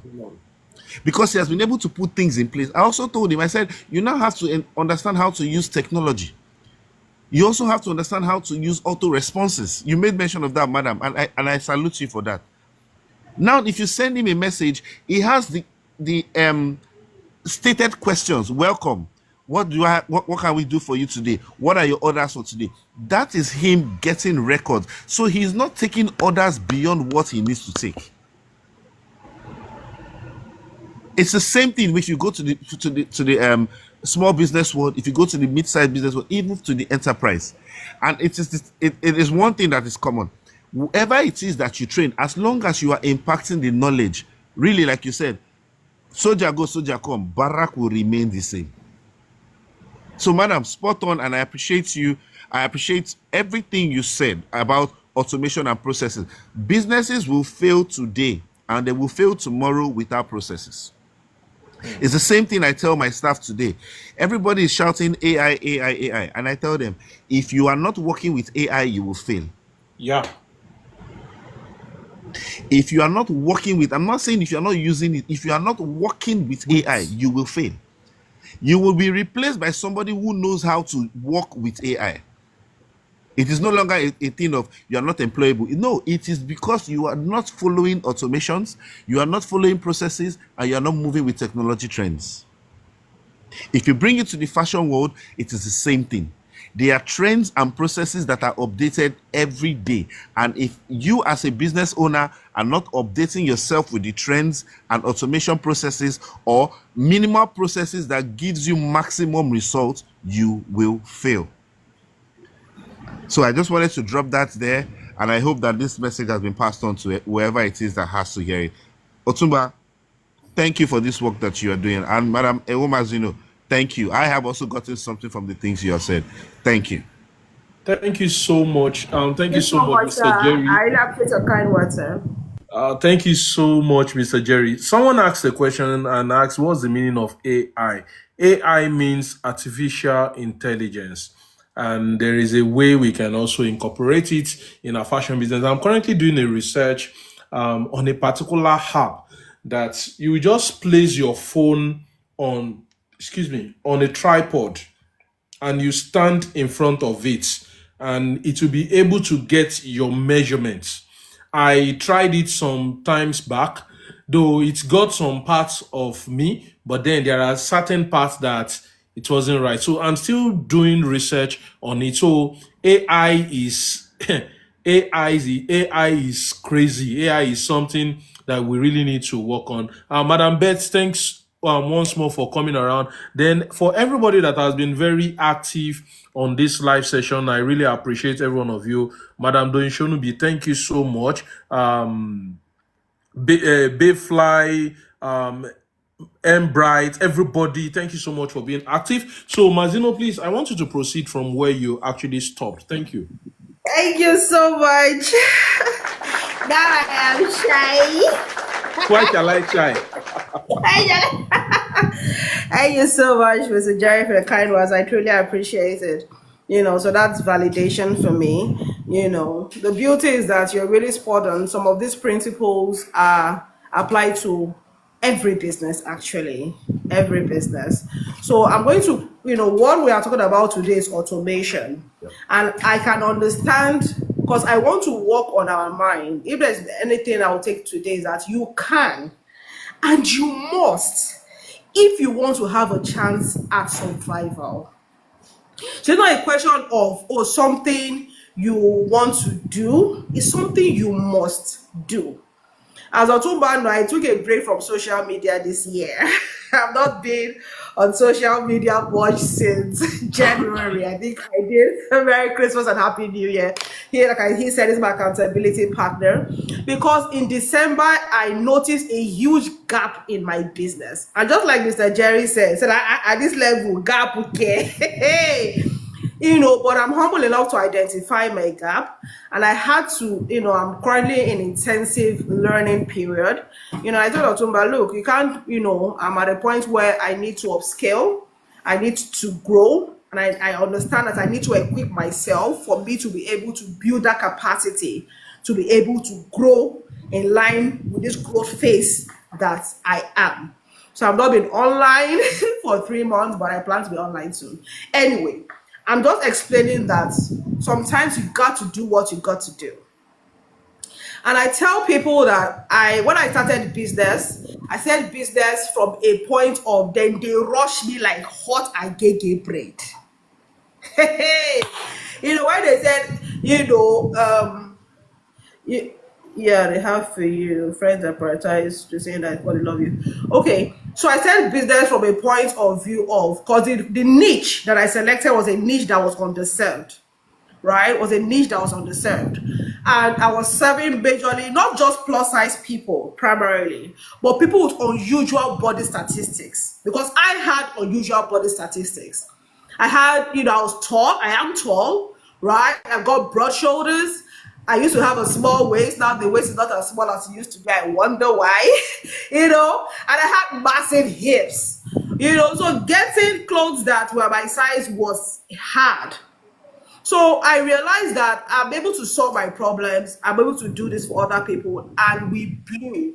And the standards, I also defined the standards that we wanted to do. What we wanted to do, we wanted to focus on corporate wear, right? And we wanted to serve this gap that we had seen, that most African women do not fit international size charts. So we are here to give you that international standard, but in custom measurements. How does it get better than that? Oh my gosh, they rushed us left, right, center.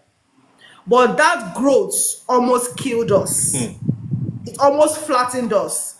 Because we did not have quality control standards, we did not have processes. So the jobs we are coming, we don't know how to do the sales fulfillment, we are forgetting orders, we were disappointing customers, the works were, there was no quality control, so it was all rubbish. So that started my journey to structuring my business. So I'm putting it to you here now. You might be really busy, you have a lot of work you're doing. Take your time to automate your business. Take your time to streamline your business. Take your time to define how you want to run your business. So I want to give you 2 or 3 simple tasks that I can do from today, and you will see results. Number 1, list those things in your organization. So I'm going to talk about across 3 departments. Or two about your permission, because I like to give actionable plans after. It's not as if, this thing sounds so nice, right? And it's like, hey, where do I start from? So let us simplify it. I think I'm going to start from sales and marketing, right? Number 1, sit down and define, this is my sales goal, right?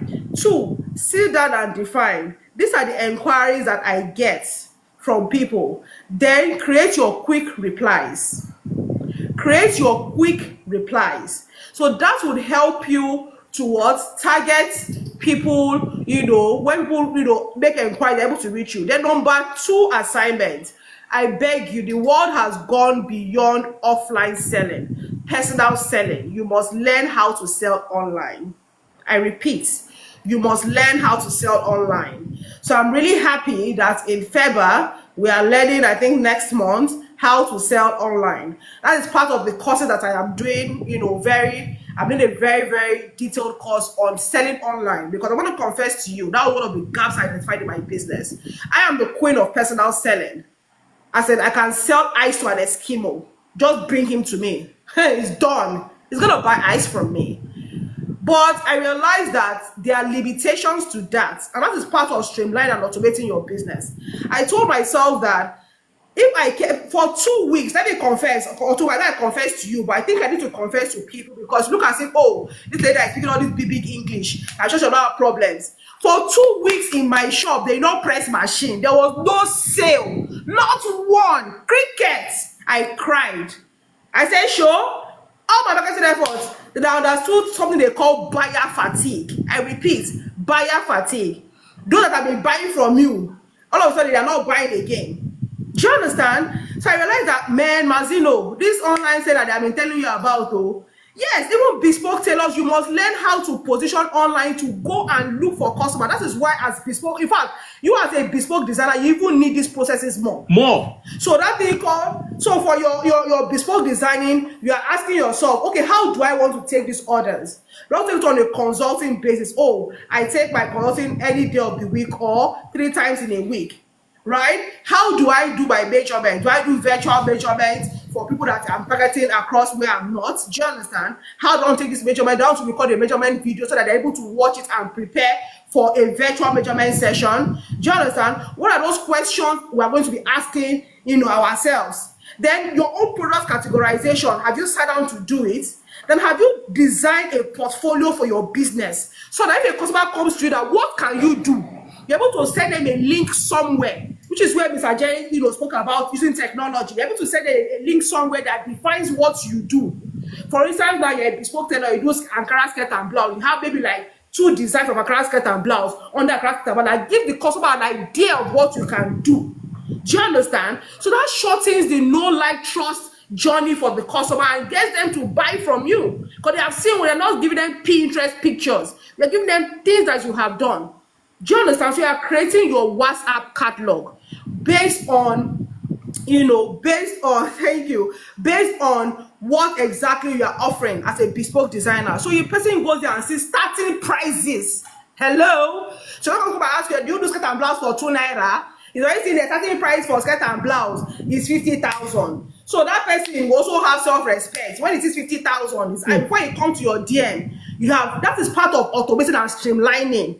You are removing all these cheaper customers. You already see your price. So when they go, I don't talk too much. I just send you link to a catalog. You will see the price there. So by the time you see the price, your people say, I'll get back to you. With all pleasure, say, I'm waiting. We hope to hear from you soon. We hope to hear from you soon. That's not polite. It's polite that we'll all be fine. Even though you know that they are gone. So, it is all right, they'll be fine. Do you understand? But you're also learning targeting. That is part of, but I tell people that because I had mastered offline selling, I'm able to do online selling better.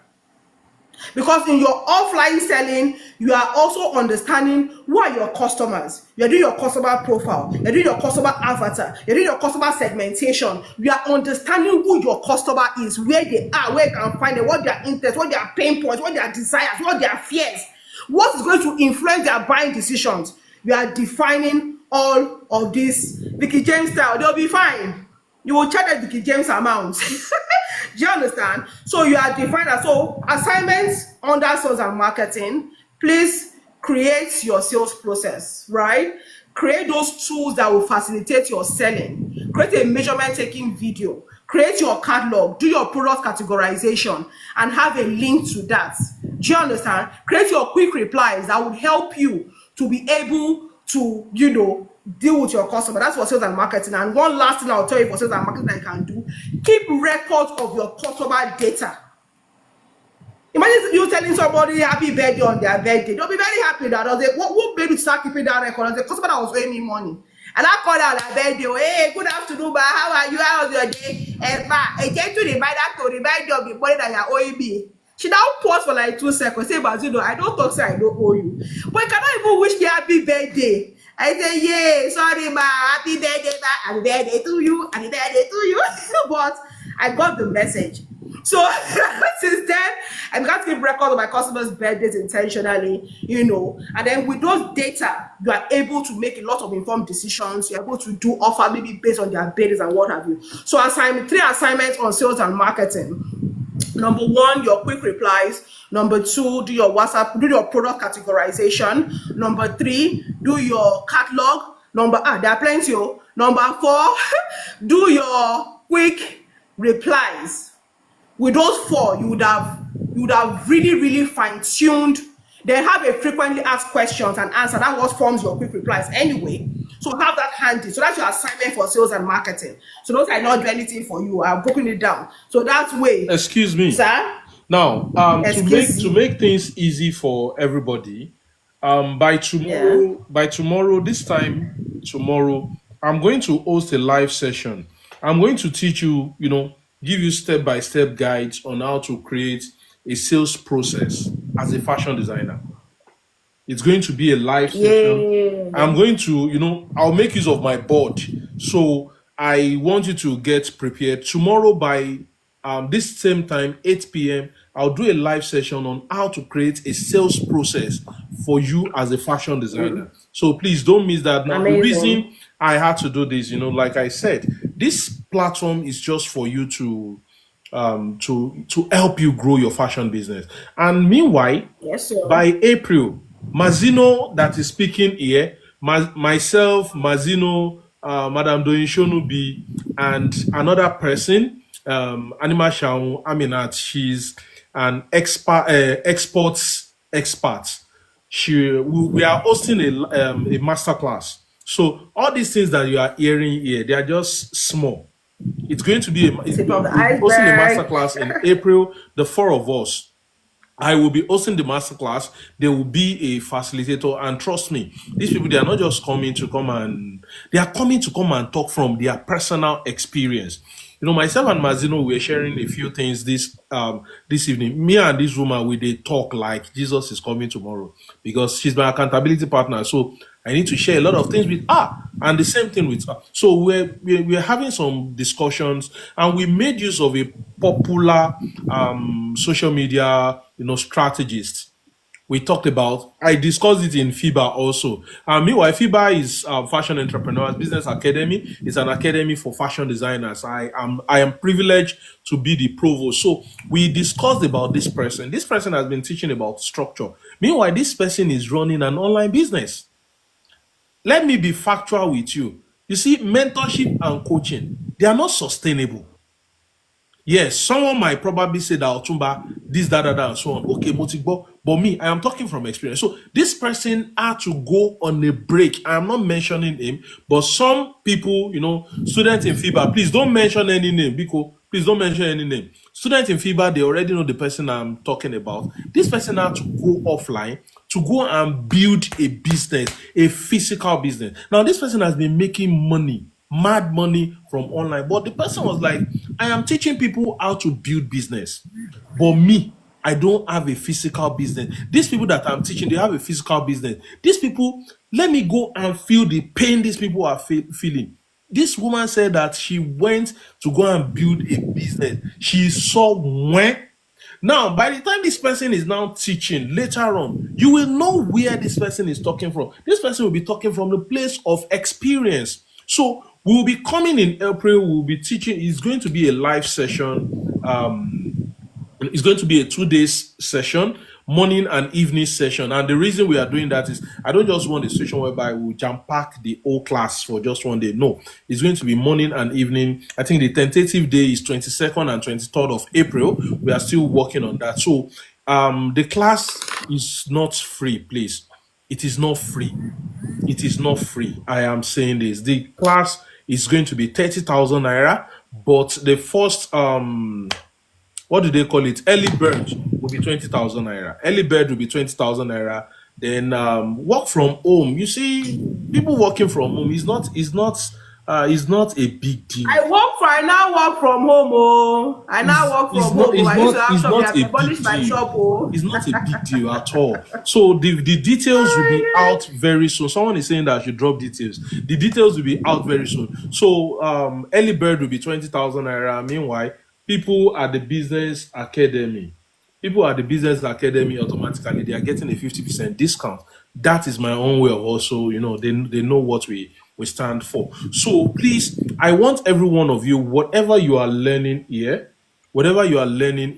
please, I want you to make sure that you are implementing them. Don't just be an information junkie. Make sure that you are learning a lot from these people and you implement them. Someone said, "Can I join from Ghana?" Yes, we have students from Ghana. We have students from Cameroon. We have students from Zimbabwe. We have students from Zambia. We have from Canada. We have from the UK. We have from the US in the academy. Though admission into the academy is closed for now. Admission into the academy is closed for now, but then there are some other things that we are also making available for you, and that is why we have what we are doing here. So please, I don't want you to miss out from this, and that was why I had to quickly share this and chip this in for you, because she might not be able to finish everything she's talking about tonight. So please don't forget, tomorrow night by 8 o'clock, I'll be live here to come and teach you on how to create a sales process for your fashion business. I'll be speaking from personal experience as well, and I'll be making use of some personal experiences as well. So please do well to make sure you make yourself available. So Mazino, please, you can quickly go ahead. You have just about 12 minutes to speak now so that we can run up by 10 p.m. Yes, Thank you. yes. Oh, yes, definitely. Yes. Time for my beauty sleep. So we're trying to bring it home, right? Because we want a situation after here, you're able to jump right in, do one or two, and you're able to get results. So for, like I said, we'll summarize for sales and marketing. And the last thing I said for sales and marketing that I forgot to mention: go and learn how to sell online. Go and learn how to position online. Go and learn how to do, don't say, I don't know how to. Go and learn how to do content marketing. Go and learn how to create content. Go and learn how to run ads. This is part of automating your sales and marketing. When you are talking to one person, with ads you can talk to hundreds and thousands of people at the same time. So it's so important. So that is part of your go-to for sales and marketing. Now for operations, I beg you, create a process for the jobs you're doing. Have your records, have your agreed delivery time. Use this to create your production plan. Use it to create your production schedule, so everybody knows what they're supposed to do. And then based on some of these things that you are doing, with your production plan and schedule, you're able to do your production budgets.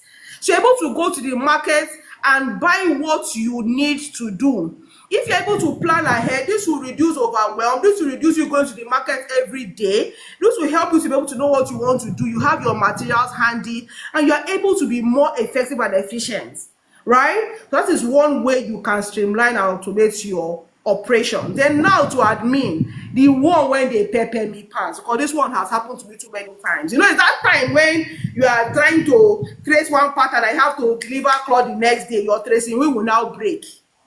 Hey, what has that happened to anybody here before? Or you've been sewing a cloth and I have to go by 9 p.m. and this is 6 p.m. That is when, this is 8 p.m. That's when your machine need to, the last one will break and they don't have replacements. Has this happened to anybody before? Yes or yes? Am I talking to myself? Yes, so talking to yourself alone. Exactly. So for everybody here, it's very important that for your admin, you should have, what there are direct things that you use to sew every dress. That's what I tell people. What are these direct things? You have your lining, you have your zip, you have your thread, and most likely you have your interfacing, your stay. Am I correct? So now there are those things that can stop work. You need to sit down. And they tell village people, let's not even talk. Let's not go and wake them up, or they are sleeping for now, right? For your processes, please, you will know that there are things that can stop work. So you sit down and create a list of those things. Create a list of your inventory items. For us in Mazino Fashions, some of those things, of course, cannot be a complete list, because we have a line item of over 150 items. So things like machine needle can stop work. Things like packaging nylon can stop work, or packaging bag. Things as simple as hemming gum. Because most of you are budgeting for clothes, you will forget to put hemming gum. But instead, when you want to now hem the bottom of cloth, you now realize that you are seeing empty container of your hemming, hemming gum. You now be wondering the color of your problem. This, sometimes you even budget for thread. Except thread is even there. But sometimes for some kind of thread, when you are planning for your cloth, you don't even plan for that thread. But you know that this thing that sometimes you just overlook, like patterning paper, you just believe that it's always going to be there. Like tracing wheel, you just believe that it's always going to be there until you break the last one, and then you are stranded. So create a list of those things and create a minimum order quantity. I repeat, create a minimum order quantity for those things. I repeat, create a minimum order quantity for those things and make it a habit to check for those things periodically. That is part of automation. That's part of creating a policy. Your policies are guidelines. You cannot say that, okay, at so and so time, I'm going to be checking for these things. That is one. The next thing now, for each of your product categorization that you have done, sit down and create a material requirement. I repeat, create a material requirement. So for instance now, this cloth, a dress that you want to make your product categorization is Ankara dress. What do you need to do an Ankara dress? You need lining. What kind of lining? That's where standardization comes in. What kind of lining do you use for Ankara? For me, I use China lining, what they call spider. So you do your China lining, you have your zip, you have your thread. How many threads? 4 pieces of thread. How many inches of stay? So for us at Martino Fashions, we have 2 units for our items. We have the purchase unit and the usage unit. So you do your usage unit to say, okay, fine. How many inches of stay will I need to make this particular, kind of cloth? Okay, I need 1 yard of stay, or 1 yard, that is 36 inches. So I use 10 inches of stay. So you do your material requirements for everything, so that even if you employ a smallie and you want to send that smallie to the market, and you have 10 dresses to make, because you already have a material requirement for each of those things that have been categorized in your product categorization document, that place is able to make an effective production budget based on a production plan. Are we together? Do you understand what I just said? Yeah. Just what I just said. Just what I just said, right? So for your admin, those are things, with those 3 things, you would have less fires to quench, you'll be more efficient, you'll be more effective. Oh no. What I said, let me just quickly repeat, let me just quickly wrap up, that way I'm going to stop, is for your admin, you should have a list of the items in your shop. Then the most important things I've come to realize are those things that can stop work, that are not part of what you regularly use to make a dress. For most dress, like I say, you have your lining, zip, thread, stay. True of us. Trimmings down is addition, but the basic things are these 4 things, right? So I'm saying that these things, most time when you go to the market, you will buy them. I'm not saying that there are some things that can stop work, things like your patterning paper, things like tracing wheel, things like seam ripper, things like elastic, things like hemming gum, things like pencil, things like biro, things like there are so many. So list those things that can stop work. Packaging nylon, these are things that if you do not monitor and have a minimum reorder quantity, it will finish and you'll be stranded. And as a small business owner, your mental health, your sanity is important to you. Then your time is important to you. So it's not when you're supposed to be sewing clothes. You have gone to the market yesterday. Today I'm meant to be sewing clothes. That time your machine needle will break. You now have to go back to the market to go and buy machine needle. There should be a minimum order requirement for you to guide. So I said create that, and I said that for your items, create your product categories so that you have what you do, and based on this, create your material. Sit down and create your material requirements. This is what you use to because for you now as a small business owner, you're trying to do your business so that you're going to be efficient. So when you're going to the market, you're doing your production budget. It's not the way you go to market. You say you bought lining, you forgot to buy thread. How? If you sit down and create a material requirement list, this eliminates you forgetting, because you have something to guide you to do all of these things, right? So of course there are 1,001 things. I mean, somebody counted over 30 list of things, roles that I had, highlighted, and I'm, they are even up to 50. But of course, it's a very short time. So you have all of that, and of course, in all the various departments, we have said so much. But I just have to streamline to these 3 core things that you can implement immediately. And one last thing, let your shop not be a shrine. The number 1 way to automate your business is to be organized. Let your shop not look like when they just finish fighting war. It's not a war zone. You know, I think there's an earthquake that just happened in your shop, or a volcano just erupted in your shop. There's pieces everywhere. Everywhere is scattered. You want to look for one customer fabric. 1 hour you have not found that thing. You want to look for scissors. You don't know where to go to. Organize your shop. Have where you keep everything. That's the first way of automating. That makes your work so at a glance, when you go to where your zips are, you will be able to see that you have purple zip, pink zip, green zip at a glance. When you also arrange your clothes well, your lining is in one place, you will see why do I have so many about lining? Why do I have so many this thing? At a glance, you're able to see.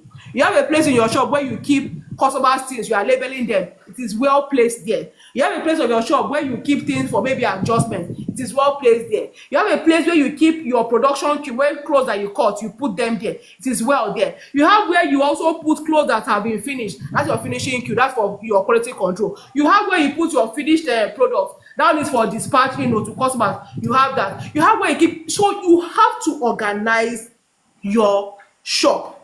So that's my parting words to you. So I hope with these few words of mine, I have been able to give you and not confuse you. That as a small business owner, you must structure your business. Structure is wide, is vast, but it's not impossible. That's why I gave you simple tasks that you can do today as a solopreneur, and you will see, like, I'm not exaggerating, you will see 360-degree change in your business. So it's not a matter of, I don't have staff. All of these things I've given you today are things you can do by yourself. And with these documents, you are able to what? Get a staff. And I tell people, before you employ a tailor, get a small admin staff, even if it's a school start person.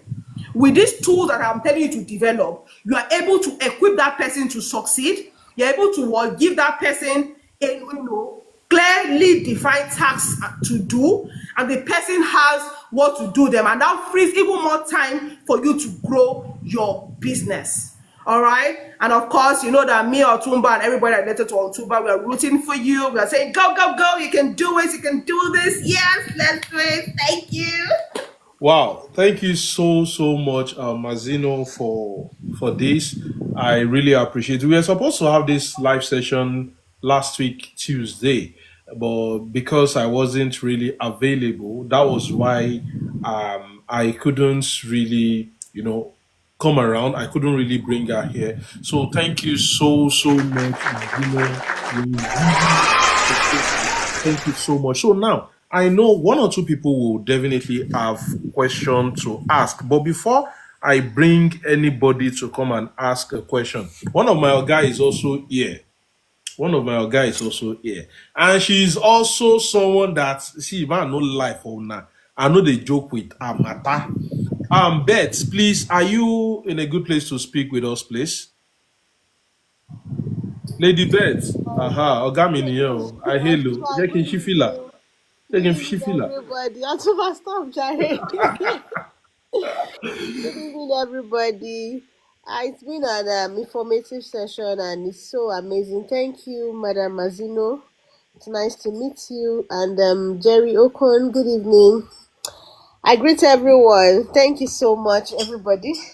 I apologize. I came late, but I've been jotting one or two. I really appreciate the current speaker, the last speaker about organization and all of that. Really, this night I don't really have much to say because I'm here to learn. But if you can quickly brief me about the topic. No, I came in late. I came in like 15 minutes into the session. If I hear you came to learn. Now, what I say? Now basically what we actually talked about today is how to automate and streamline your fashion business. Madam Mazino has said a lot concerning that. I met her speaking about the sales and marketing, the admin, the operations. If you can put everything that she has said into use, trust me, see those ending come. Oh my God, ending come has finished. all those sudden need. If you can just put it, and don't say, as she said, I'm going to buttress it. Don't say until you become that big brand that that you're emulating in the fashion space, start from the little process that you little stage that you have now. Anyone, the beautiful thing is that any staff that you take on board, they will emulate the structure, they would follow what you are doing. But if you appear as somebody that is a bit disorganized, don't even know, oh, you're already mixing fabric customer fabric A for fabric B because they have the same color, stuff like that would not speak well of your business. Apart from even the chaos that will be happening in the operational activities at me and all of that, it will not give your brand a good reputation. So if we can put all of that, especially that part where she mentioned about automation, the sales and marketing, that quick reply saves a lot. There are a lot of people that have lost some clients because they are really busy in the studio and there's so much inquiries in their DM, nobody to answer. And the thing about clients is that when they are reaching out to people for a particular service, you are not the only one they are looking out to. They have other persons that they've also messaged, and you are coming like after 12 hours or 8 hours because you're on shift, you are at work. I apologize because you have been sewing and you've not, you've been in the production room. When you got home, you're like, oh, sorry for the late response. I apologize for the late response. Over now and then, they'll prioritize um every other what's it called brand that seems serious, even if you are better at your craft, but because your response is slow. But if you have all that sorted, like when I also heard when Jerry Okon was talking about incorporating tech, moving with the technology trends. As simple as that part, that's why I said I'm going to buttress what everybody said. That part of when people say, oh, I need this, I want to wear this for this event, and they ask you, can you make this? And you are bringing Pinterest styles. There should be, especially for bespoke, you should have a link that you just send showing if it is your bridal work, if it is your male apparel, if it is children, they can look through and they say, oh, this is this, this is that. So when they bring their style inspiration or whatever, you are able to say, this is what I have done. Because a lot of clients will come to your DM when they make an inquiry. Some of them, when they are not so sure of your ability, they will ask you this funny question: can you do this? And in your mind, you are saying, oh, I can do it. I can do it just like the style inspiration. But the question is, what have you done that looks like that inspiration that will make them convinced enough to say, oh, yes, you can do it? So if you have that catalog, and how do you build your catalog? I apologize for the. You understand? I understand you. Sorry, you don't need to apologize because Okay. So these are some of the things we are also trying to talk about because women in business they have a few things that is also distracting them. So please, you don't need to apologize. Please kindly go thank ahead. you. Thank you. So the question now is, how do you build that catalog?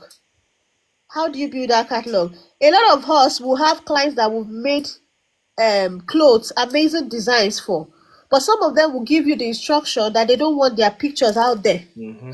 Some will even want to give you pictures, but you know that because they are not looking at those angles that you want when it comes to pictures. They just send you pictures and you're like, oh, they didn't get the right angle, they didn't position it well. So that is why periodically, maybe quarterly, Q1, Q2, maybe to quarterly plan that you want to have The photo a session. promotion shoot Yeah. that will build up your portfolio. So when you are able to, you can also get pictures from your clients if they are nice enough to give you. But when you have that too, you have your collection. When people ask for designs, you already have it, placed. Or not that you are sending pictures, you talk to customer. By the time you have over 100 clients, how many people you will just slip off on the chat? And mind you are still going the following day to supervise your work. Or if you are not even in the operations, maybe you are still the one sewing the whole thing. You understand? So it is very, very important to take to prioritize automation in your processes, in your administration, operation, and all of that. Then there's one last thing I would like to add, which the guest already mentioned, is your production process. Make sure it is outlined. In my fashion house, then there is a board. Even if you are an intern, even if you just arrived today, you would have seen the processes, how we do it. Sorry. Okay. It's okay. You would have seen, for you to be privileged to enter the production room. So if you now jump a process before the other, there will be a question. You will be questioned. And if there is no consequences to action, people, your staff will just be saying, why did you? But when there is an, if not written on a board as I did, if there is already a process of how things are done, maybe in your own fashion house, you usually weave the old fabric before Okay. Yeah. joining. If that is your process, they know that it goes to the weaving machine before joining. And if it's at your own, you join everything before you weave. If it is that you glue the interfacing first, everything would have been, written. Even if you are not around, they know what to do. Or but it will be part of the onboarding process, and even after the onboarding process, they can see it that this is how it is done. And there are some unspoken rules too that you can also reiterate, and it helps your operations seamless. I think I've touched one or two. If there's any question, I'm happy to answer. Wow. Thank Thank you. you so much. Thank you so much. Just like uh Madam Adasha is always saying, Lady Bet. Yes, Lady Bet. So thank you so so much. I really appreciate your contribution. So I want to ask, please, do we have anybody that asks question? Please, I will be able to only entertain three questions because it's already 10:03. Okay. Charity Wachuku, number one. You are the first person. I kindly send an invitation. I'll bring you up. Then, please, who else has a question? I am attending to just three questions, please. Charity, please send an invite. I will bring you up here so that you come and ask your question. Okay, I've accepted your question. Okay, M Bright, send your invitation. I will bring you up to. So Charity, please, please before Charity goes, before she asks her question, please kindly do well to like this live session so that people can also join us. Then I've been seeing some questions like Otumba, will this video be available? Yes, the recording of this video will be made available. It will be posted on my YouTube page, not my YouTube page. Fashion Entrepreneurs Business Academy YouTube page. It will be posted here day once I finish the session. It will be posted there. I think I have about four people raising up their hand now that they have question. They have question. Okay, okay, don't worry. I'm going to do that. I'm going to call you. So, Charity, please, you can go ahead and ask your question. Thank you.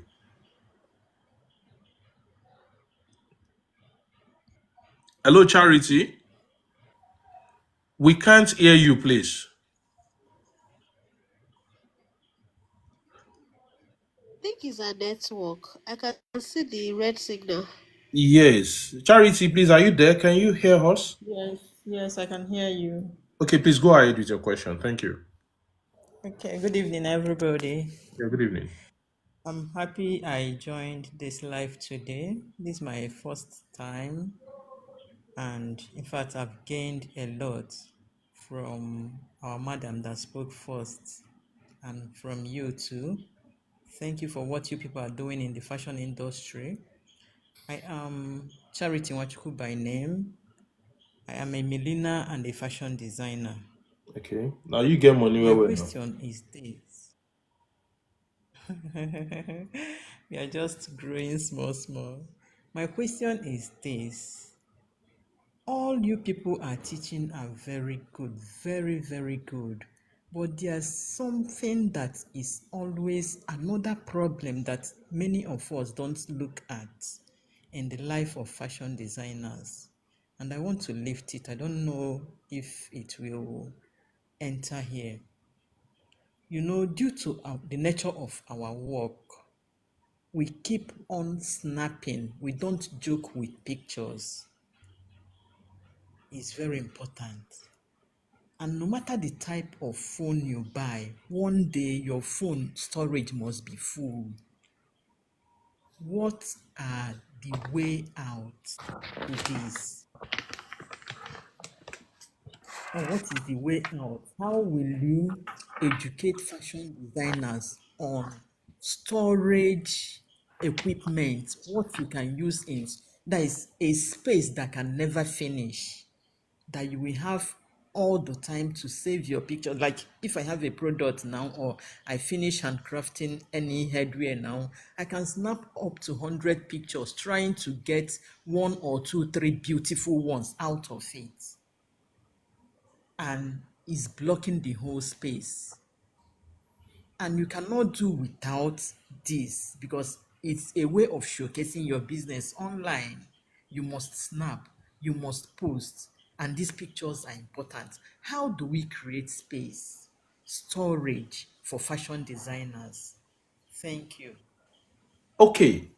Let me speak before. Lady Beth, please permit me to respond to this question first because I already brought something else. There are three ways at which you can actually attend to this. Number one, you take about 100 pictures. Good.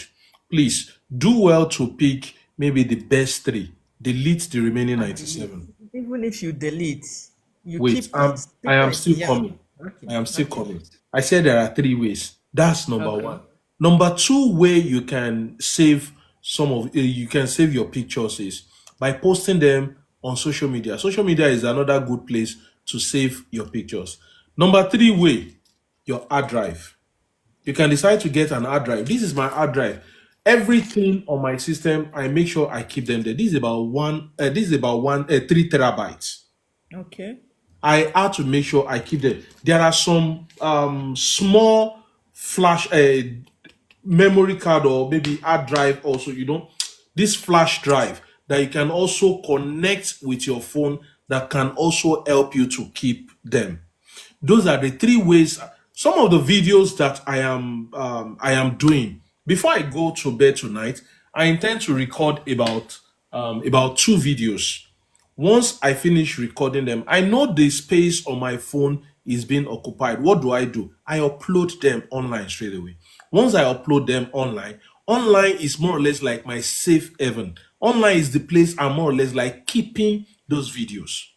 So those are ways I feel you can do that. But then maybe Lady Beth or Mazino, they also have suggestions on how to go about that. Please, I think they should go ahead. Mazino, I think Mazino wants to speak. Yeah. Hi, Charity. How you doing? I'm I'm good. even Good happy evening. that you're conscious of even taking pictures. So first of all, well done. But I tell people that you must begin with the end in mind, right? So if already you have categories for even if you have where what you are taking those, what is your objective of taking those pictures? So that would help you to even take the kind of pictures you want. And like Otuba says, since you already have an objective in your mind, the ones you don't, that don't meet up, you're able to quickly delete. Yeah. And then sometimes why these pictures stay a long time in one place is that you don't have categories for even your pictures. Do you understand? There are pictures that are your products pictures. There are screenshots that we screenshot as an inspiration, everywhere. There are different products categories that you have for different things. So for me, if you're able to create categories of these things and you have a Google Doc, Google is another place that you can store some of these things. So you're able to send to your Google Doc. And when I learned how to collaborate on Google Doc is when I began to work with one social media manager. So she would tell you, don't bother sending me anything on WhatsApp. She used to warn me. She said, if you have any picture, send it to Google. So she wanted forced me to start using, Google Drive to store. So in that Google Drive, you don't just post anyhow. You would have different folders for different things. So that will help easy retrieval. So not that you're looking for one picture that you snapped, 2 months ago. You're looking for where you stored it. But because you already have, different folders for different things, right? So as you are taking the pictures, you are putting them in the requisite folders. So that when you got the essence of doing, there's a reason why you're taking, nobody's jobless, you're not jobless, you are taking the pictures for a purpose. Even if it's for marketing purpose is a broad purpose, but there are different pictures as a fashion designer that you would have. So have those different categories, and if you have different products, and maybe they say you're a millionaire and you're also a fashion designer, even the clothes that you have, some are Shoebi, some are Ankara, some are this. So me automatically I have different folders for those things. So as I snap those pictures, I put them in those different folders. I put them in the Google Drive as it may be. Then when you're having your content and videos that you do, like what Otumba is saying now, you also have a folder for that.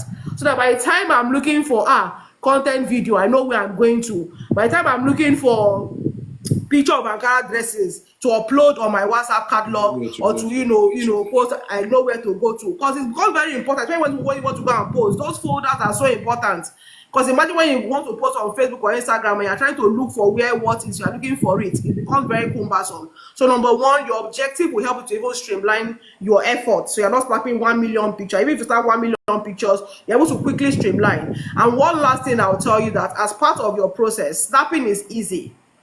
Seeding out and sieving through is even more important. If not, you just have a junkyard of pictures that you never really get to use, because you have not, you don't have an objective even before you start.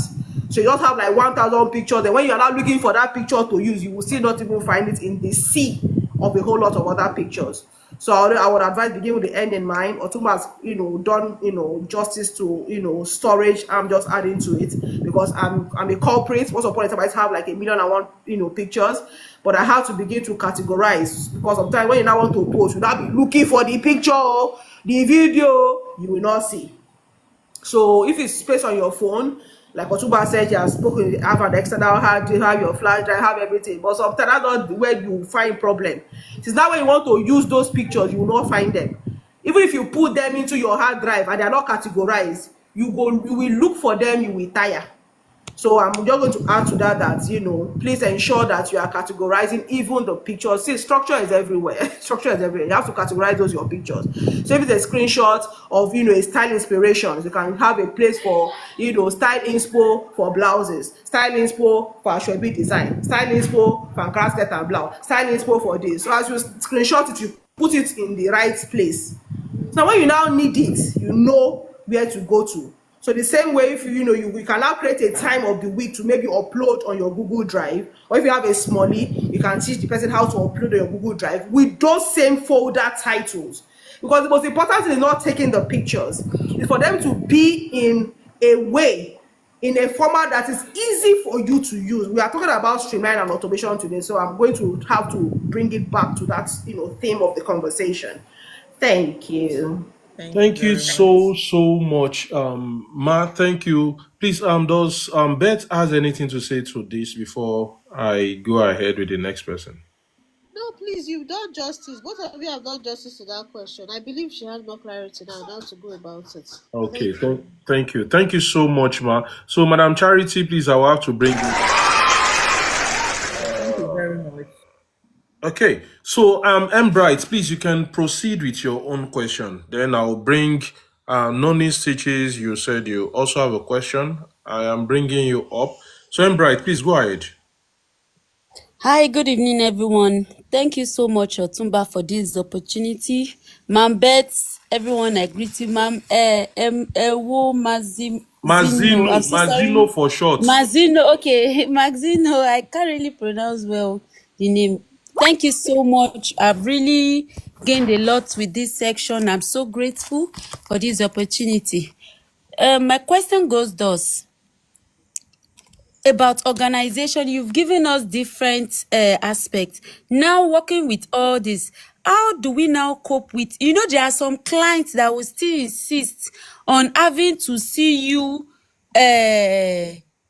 collect their fabric, give them style, all those stuff, and you'll be like, ma, I don't really have to be there, or I don't know. Is it necessary for, because actually we are the one representing the brand. But is it possible, like, is there a way we can explain to them for them to understand that either we are present there to collect their fabric or not, we are still the same one trying to manage the business? Or the next thing is, Etima Logbashom, you will give my clothes to somebody, you have to be the exact person gone to. So I don't know, are there other I don't really know if you are getting what I'm saying. I'm getting what you are saying. So please, I don't know, maybe you should just, because Yeah, there are quite some things there. that will still Yeah. insist that you have to be the one to do the, and actually you might have trained your workers, you might have trained your stylists in ways that they will still give you that thing. Though finishing, that's where finishing comes in. But for you to still be there present, some customer will still waste your time, like, Okay, now telling them you have to pay consultation fee, then the next thing will be, I don't know if you are really getting me. Maybe you should just. No, I'm getting you. See, when you start, that's why I said that sometimes it's good to start right. Here's what I'm saying. Because if you start with this customer with the mindset that I'm not the only one, do you understand? The person will not be having this entitlement mentality, but they'll be fine. It's something called change management. And change management does not only, change is difficult, I tell people. And when you are doing change management, it's not just, about, oh, only your staff. Even your customers have to adapt to your new ways of doing things. And it's a gradual process. I tell people that anybody that wants to fast track change is looking for, it's a recipe for disaster. You don't do that. You don't, gloss over change. It has to be a gradual thing. So first things first, I want to attack from three. Right on the paper. Sorry, my own baby is here. Sorry. All right, sorry. So for you to also fast track your consulting, let's even start with even making your own consulting sessions efficient, right? Make your consulting sessions efficient. Some of those tools I told you are great conversation starters. So go. Are great conversation starters. Sorry, I'm so sorry. My daughter came in. Yeah, thank you. Tamuchi now. So some of these things that you have in place, you are able to pre-qualify the customer before they even come to your shop. I'm telling you. So if the customer says, oh, I want to so and so thing, you are saying, oh, what is the occasion? You have your questions. Do you understand? You have your standard responses.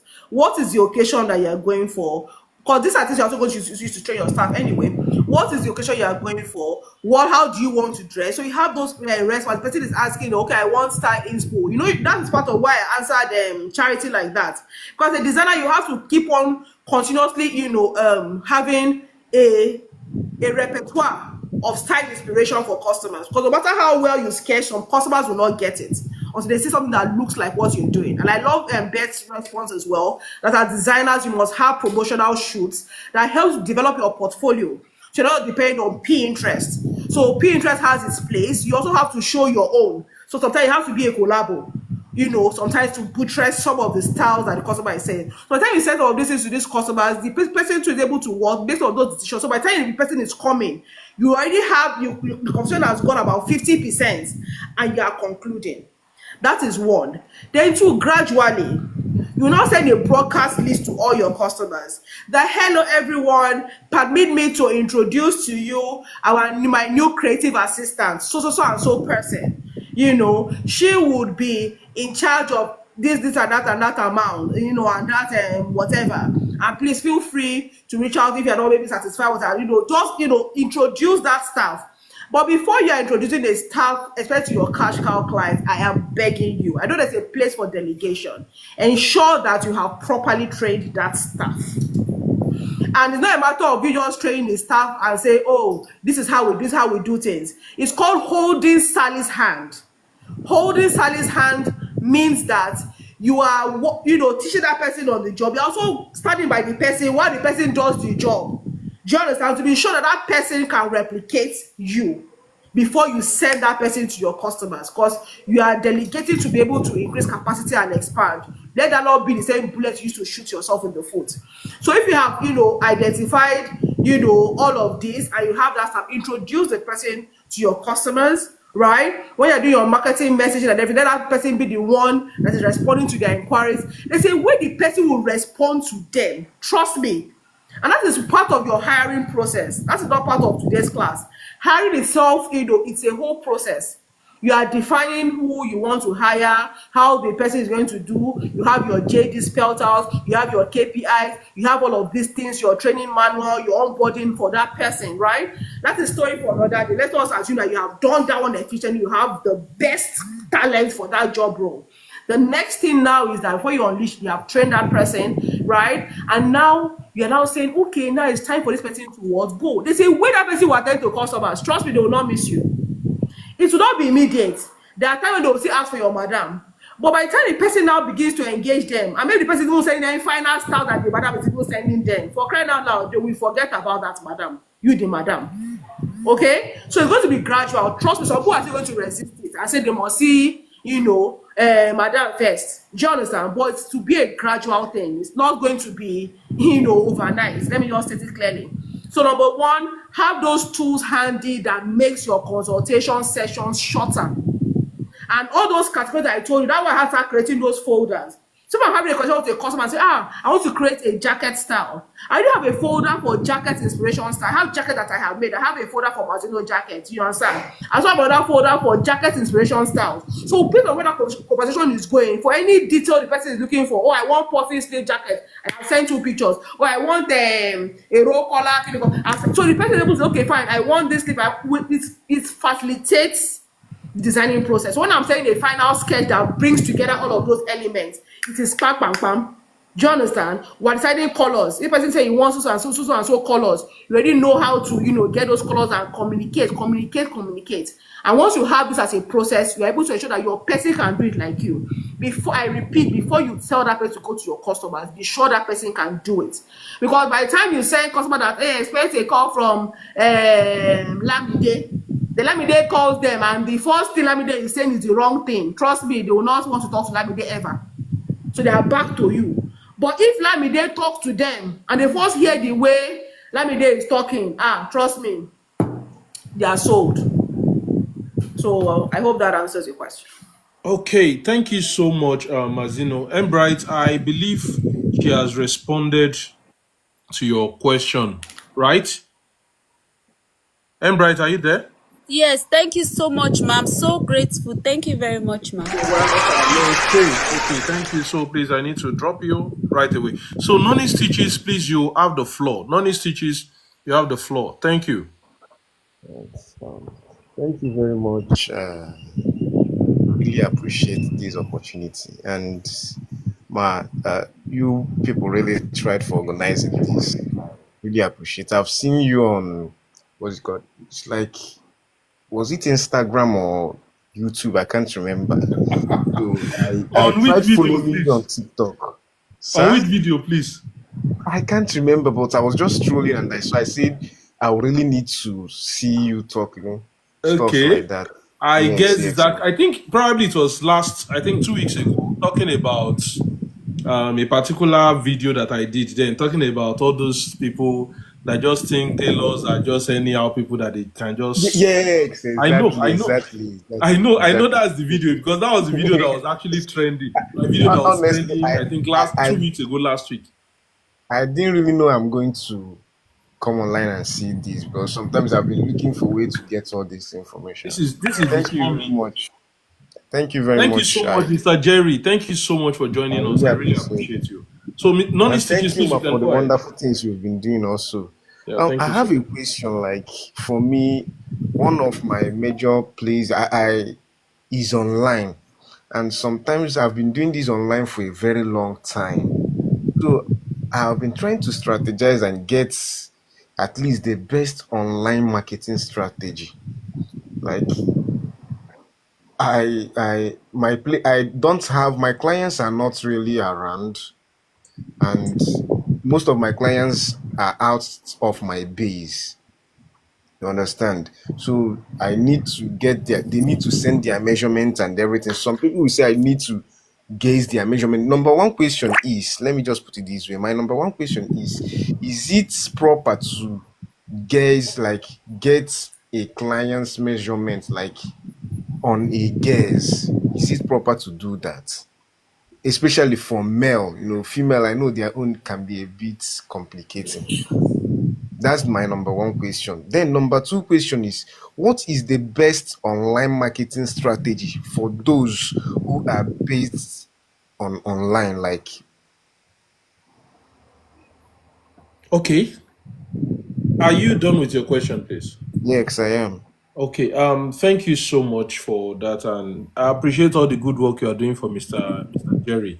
So, for your first question, or before I go ahead, I think, Beth, please, do you have anything you want to say about this question before I go ahead? Okay. As regards I think you have two questions. Yes, two questions. You asked about the measurement, then the second one is online marketing. Yeah. Okay. So I'll start with the measurement.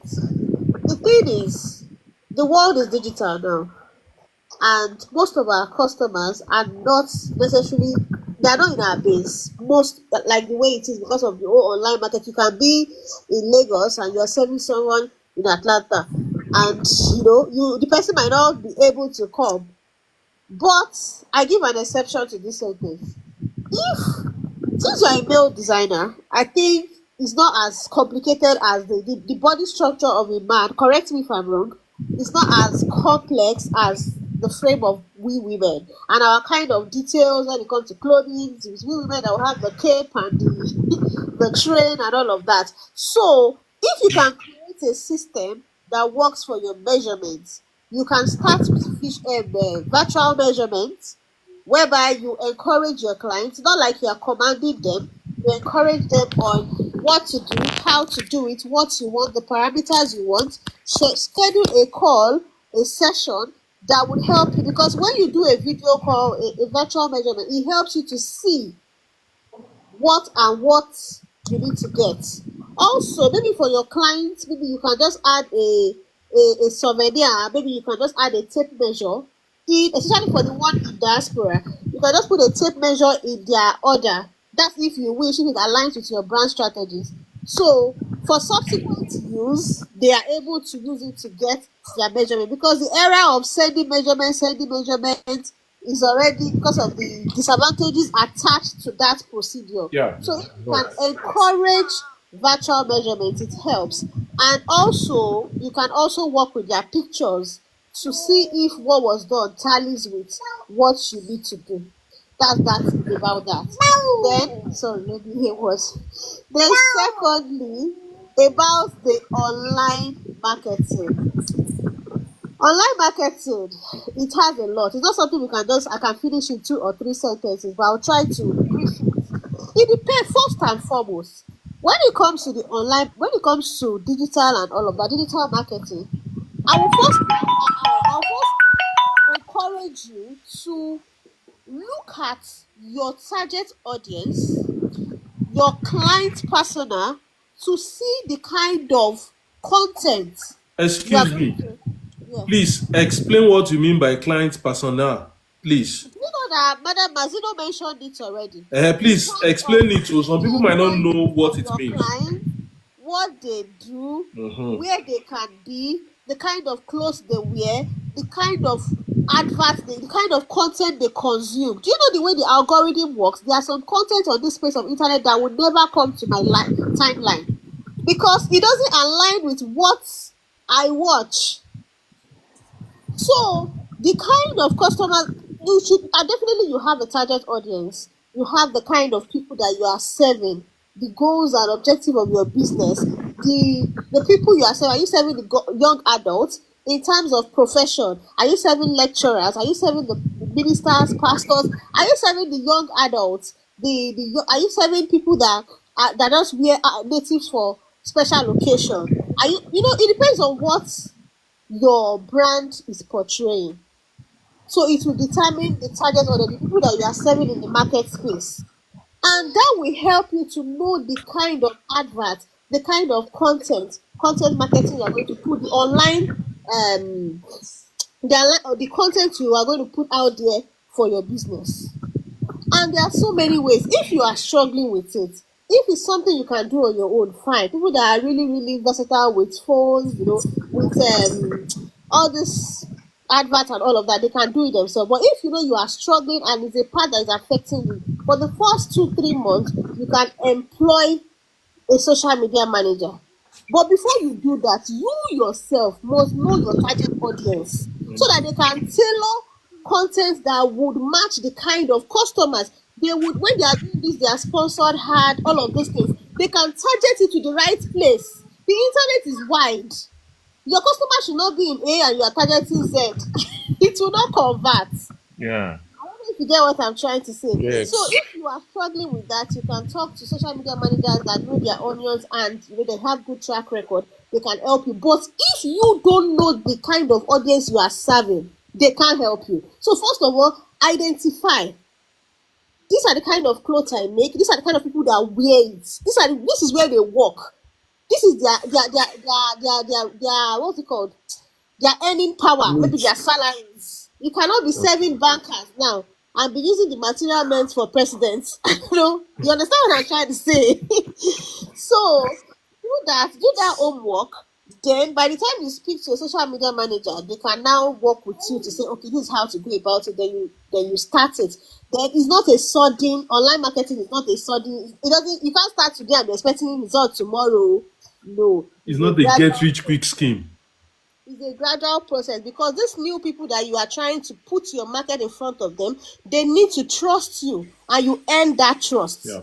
You earn it. So the strategies that you put out there in showcasing your brand would help you to go about it. But it's something you can do by yourself if you have knowledge about it. But if you know you can't do it, create a budget for it in your marketing and employ the people that can do it for you. I hope that should help. Thank you. Okay, thank you so much, Queen Beth. There is something we are doing currently at FIBA, and this month is for us to learn about Facebook marketing, Instagram marketing, and the likes. So, but then for you to sell online, there is this principle KLT, no like and trust. Mazino talked about it. So, what are we doing to make sure that when clients get on our page, they get to see our page, they want to buy from us. You need to make sure you lay a good foundation. And what is the foundation? The kind of content that is on your page. Excuse me, please. The kind of content that is on your page. That's why I sent a content calendar to them. In the group so that they can prepare their page for adverts. Now imagine a situation whereby you are running an advert on Facebook, or you are running an advert on Instagram. Now, as a fashion designer, I'm not going to say that this particular platform is the best for you. There are different platforms. People knows how to use each platform. Know the one that works well for you. But then, for people in the academy, we are making use of Facebook, Instagram, and TikTok. Now, prepare your page. Let your page be ready for people that are just coming to know you. Now, imagine a situation where you are running an advert on Instagram and you have just only one picture. How do you expect them to trust you? They'll think that you are now, these people, that they won't trust you. They will think that no, this person cannot be trusted. So you make your page ready. You have different content that you share on your timeline. And your content shouldn't just be about come and buy. Yes, I understand your goal is to sell, but at the same time, try as much as possible to do things that will make them confident enough to say they want to do business with you. So there are different things. Just like Queen Beth said, please make sure if you can't do it yourself, try and get social media strategists, those that are experts in doing this. And please, if you are going to do that, Biko, try as much as possible to ask questions. She said something. Know who your audience are. Know who you want to sell to. I think I did a video about the KLT principle. It is on my page. I think I pinned it in my page. Know who your audience are. The KLT principle, how to make them know, like, and trust you. You need to make sure you do all these things.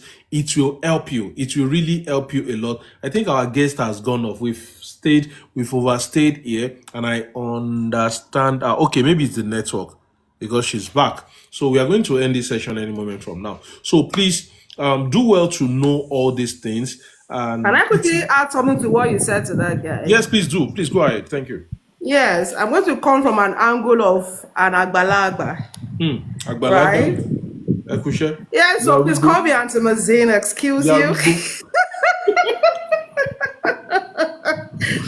See, we old school. I'm analog generation. I'm over 40. Congratulations. Right? Thank you. So I don't know when you go 40. We don't go hear what. Let me 40 by 40. Please stay where your day. Right? So what I want to add real quick is, see, I understand the place of overwhelm with social media, especially if you're an analog generation, and especially if you have been offline for so long, and they are not entering social media when it's like, oh my gosh, where did they get this far? Where do I want to start from? If I started social media like 10 years ago, 8 years ago, when everybody was still learning work, do you understand? We're all doing all rubbish together, learning together. You will not be ashamed. But now everybody is champion. This person is shocking me. Believe me by 40, but I'm Victor. Sorry, back to so when you now see everybody seems to be getting this thing right, everybody did transition video, clapping hand up and down, jumping from second floor to third floor. I wonder what's going on. And you don't even you're worried that what do I want to learn? You have learned how to do carousel, so now it's no more already again. You have to learn how to do video, you try and learn that, so now it's no more already, you gotta learn how to do voiceover, you do that, so now it's no more already, you have to do that. Like Beth said, Mr. Jerry said too, that these things keep evolving. So for you that you're starting out, for you that you are much older and all of this looks like Greek, I am speaking to you because trust me, I got depressed on social media about 2 years ago. I got suicidal because of social media. But this is me that I thought I was doing really well. I came online and I saw people doing very, in fact, when you say your father's farm is the biggest, until you see another person's farm, you now be humble. I was like, where do I start from? I was lost. Everybody seemed to be doing so well. I didn't even know what to do, and all of that. And by that time, I was already having health challenges. So I had to pivot my business. I had to re-strategize. I had to change my business model. So for me, going online was even like a do or die affair. So it was really, really stressful, right? But for me, Mr. Nonny's teaches, I'm not going to say, pace yourself. The most important thing, learn the principles first. Learn the basics. Because I tell people that sometimes you must also adapt your strategies to suit the environment that you have found yourself. In Africa, in Nigeria, our work ethic is not so fantastic, I'm sorry to say. So before you employ anybody, you yourself must have done your homework. If not, it will be a case of be blind, really be blind. Gutter is sure for you people. People will go to fall inside gutter and be telling yourself sorry, and you'll be paying big salary, and somebody come and be speaking big grammar and doing absolute rubbish for you and getting zero results. So first of all, go and learn. There are several, like Streamline. You have to learn. I will tell you for free. You must learn. Last year, I paid people almost 250K to run ads for me. I did not make one sale. One. I cried. Outsource is good. So this year, that's why I said I've really been offline this year. I know for my fashion business, I had someone I was working with. I had to pause. So right now, I'm working on a collection. We're going to be, I'm re-strategizing, I'm relaunching the brand because I'm repositioning my brand. Madam Louis said she's available to be a model for you. Yeah, in fact, hey, I'm your DM, you don't have a role. Do you understand? So please, it's a big challenge. So, but don't be overwhelmed. So I told Rochelle is very aware of this, my story. I bit the bullet. In January this year, I said, no, I must learn this thing. So I had a course I actually paid for in 2022. I sat down with that course for 2 weeks. So I'll be reading the course, I'll be crying. I'm like, who sent me this thing? What kind of rubbish are they saying? And that's why mindset matters.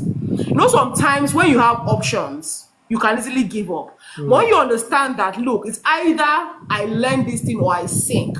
Trust me, you would give it your all. So I come to rock bottom with my sales, and I realized that, that's how the Lord works sometimes. Sometimes he just closes everything and forces you to go through a particular door.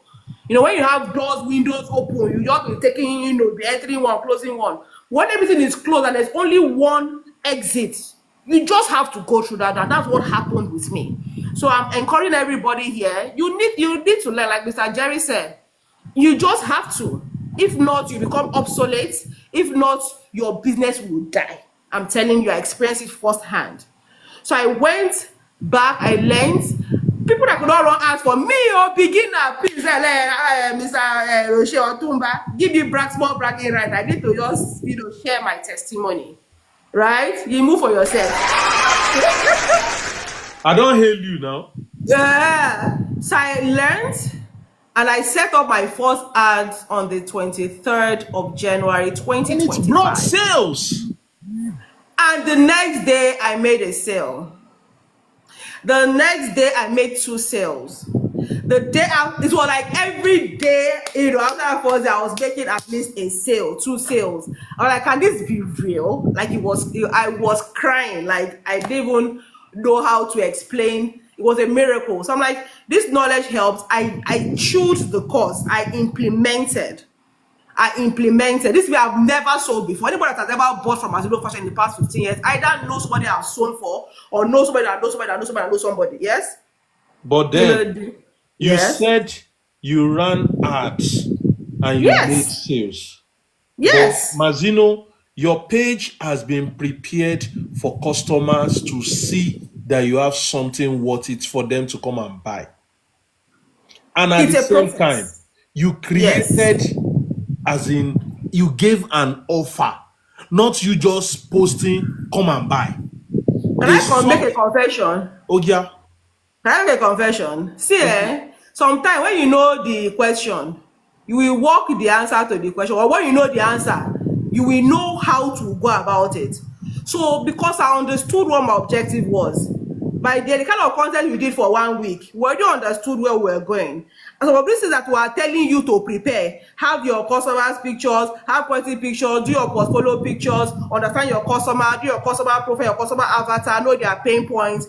You are able to create things that would align with those things. And you're able to, so in fact, there are some days that we'll post 4 times a day. I want to quickly fill up the page. I won't lie to you. Now you get so let's not kid ourselves. I want to quickly fill up the page because for the person that is coming to your page, that grid of 12. That grid of 12 is very important. That first grid of 12. So we have to ensure we quickly populated that first grid of 12, and the ads that we have to select something that was talking to their pain points. So as we were clicking, they were like, oh my gosh, oh my gosh, oh my gosh, oh my gosh. And then all these are quick replies, all these things that I'm saying, these are the back end that we had to do to prepare for those sales. So they came in for that, I have to even stop ads, but like, well, let's even process what we have. Now, someone that ordered 9 dresses. I had to share that testimony with Rocher. She just ordered that last. She was like 9. I'm like, oh, this happening. So brand positioning is everything. So you must understand where you're going. You must understand your business, what you're all about. You must be able to say, oh, this is who I am, and they will know you for these are your values. And then you must be ready. I tell people that you must prepare for success. You must. So for me right now, I am able to, the person that Rocher was talking about, I'm able to say, oh, I'm taking a break. I have not posted for like 2 weeks, and it's intentional because I realize that this one has served its purpose. It's next level that is calling now. So you have to prepare for it and give it what it takes. There's no half measures. We have to do things properly. Right, ready to make those sacrifices and get the results we desire. So if there's anybody here that's sitting on the fence, I'm telling you for nothing, you can do it. Once you put your mind to it, you can do it. Take your baby steps, learn. So right now, when I'm definitely going to employ a social media manager again. But because I understand now, when we are talking about target audience, we're talking about budget, we're talking about position, we're talking about the targets, we are able to speak the language, we're able to talk, understand your environment. If you don't understand these things, this will not come and be speaking big grammar for you. You pay 100K per month. You will not get any results. We'll be bringing stupid content for you. You don't wonder what is this. But once you understand what you are all about, you are able to guide. Because don't forget, you are the chief strategist of your brand. You are the chief sales and marketing officer of your brand. You are the chief customer experience officer of your brand. Nobody can take that role from you. Right? So please, I hope, please, so it's important. Let's do it. Thank you so much, Mazino. Thank you for sharing this. But if you can pick 1 or 2 things she said in what she just finished saying now. The first thing she learned. The second thing, she intends to employ somebody. Do you know that is automation? She has learned it. Now she's automating by bringing someone, someone to come and be doing this for her now. So please, it shouldn't just be about we learning all these things. Implementation is key. If you have known me, Mr. Jerry has actually gone offline. Mazino is here, so I don't need to call someone that has gone offline. If you have known me, for some years now, you will see the way it's more or less like I'm bringing another side of me almost every day. It is as a result of implementing, and it is as a result of learning and at the same time implementing. I am learning and at the same time I am implementing. Someone said we should clap for Mazino. So we just did. So I have been learning and at the same time implementing. So the same thing should be applicable to you. Don't just learn alone. Implementation is key. This month alone, I was sharing with them at the academy. This month alone, I have spent close to 800K on learning. And I am not done. Now, someone will be like, Kilo learn. Some of the things I am learning are some of the things you are seeing here. Some of the things I am learning, Mazino was sharing with me about a particular person. I don't want to mention the person's name as well. Someone that left her own fashion business to go and understudy another brand. She worked with the brand for like about 4 or 5 years. At the moment, she's on her own because she has understudied these people. These people are making dresses for, the top guns in Nigeria. Now, this person is collecting, for consultation alone, I think she said about 500 or 600,000. You can correct me if I'm wrong. 600 to 750K, depending. Imagine, just for what? Just for consultation. Because of what? She has learned and she's implementing. And the reason she can charge that amount is because she is, big on results. People are getting results for consulting her. So please, do well to make sure. Don't just wait on freebies. Now, I wrote something down that I want to talk. That I am going to chip in. Please, if you are here, please, I don't want you to be a quickie learner. Now, please learn to watch videos that will add value to you. If you come across one, don't be quick to just jump from one video to another. Please, it won't help you. I am used to doing longer video, and the reason is because I am not coming to come and drop tips. I am here to come and drop, teach. But one of my videos, someone said, make your video very short so that we can watch another thing. I responded to the person. I appreciated the person. Madam Doinshonumi is aware of that. I appreciated the person. But then I come to realize that the reason most fashion designers, they are where they are, especially those that are just coming up, the reason they are where they are is because of this particular syndrome. They want to be jumping from one video to another, And sincerely speaking, it won't help them. On Saturday, a friend of mine, he just opened his office, a new branch in Lekki. He just opened it. I don't know, maybe some of you that are in probably Lekki, Wura Fadaka. He told me, he said there is a training in London by May that Rocher, if you can attend, £1,500. I wish I had that kind of money. Sincerely speaking, I will go. Why? Because I know the kind of knowledge that I'm going there to go and learn is not something that you just find on the street of TikTok. That is just the truth. The caliber of people that are coming there, they are not the people that you see them just trolling on the street of TikTok. Am I saying that the street of TikTok is nothing to write home about? No, I'm not saying that. But what I am trying to tell you is, please do well to make sure, wherever you are getting valuable knowledge, please make sure you hold it tight. You don't just joke with it. Stop jumping from one thing to another. I did a video, was not on Monday, talking about the fact that most fashion designers, we are always, jumping from one trend to another. Please, let that stop. Let it stop. Calm down. Efarabale. And you look on.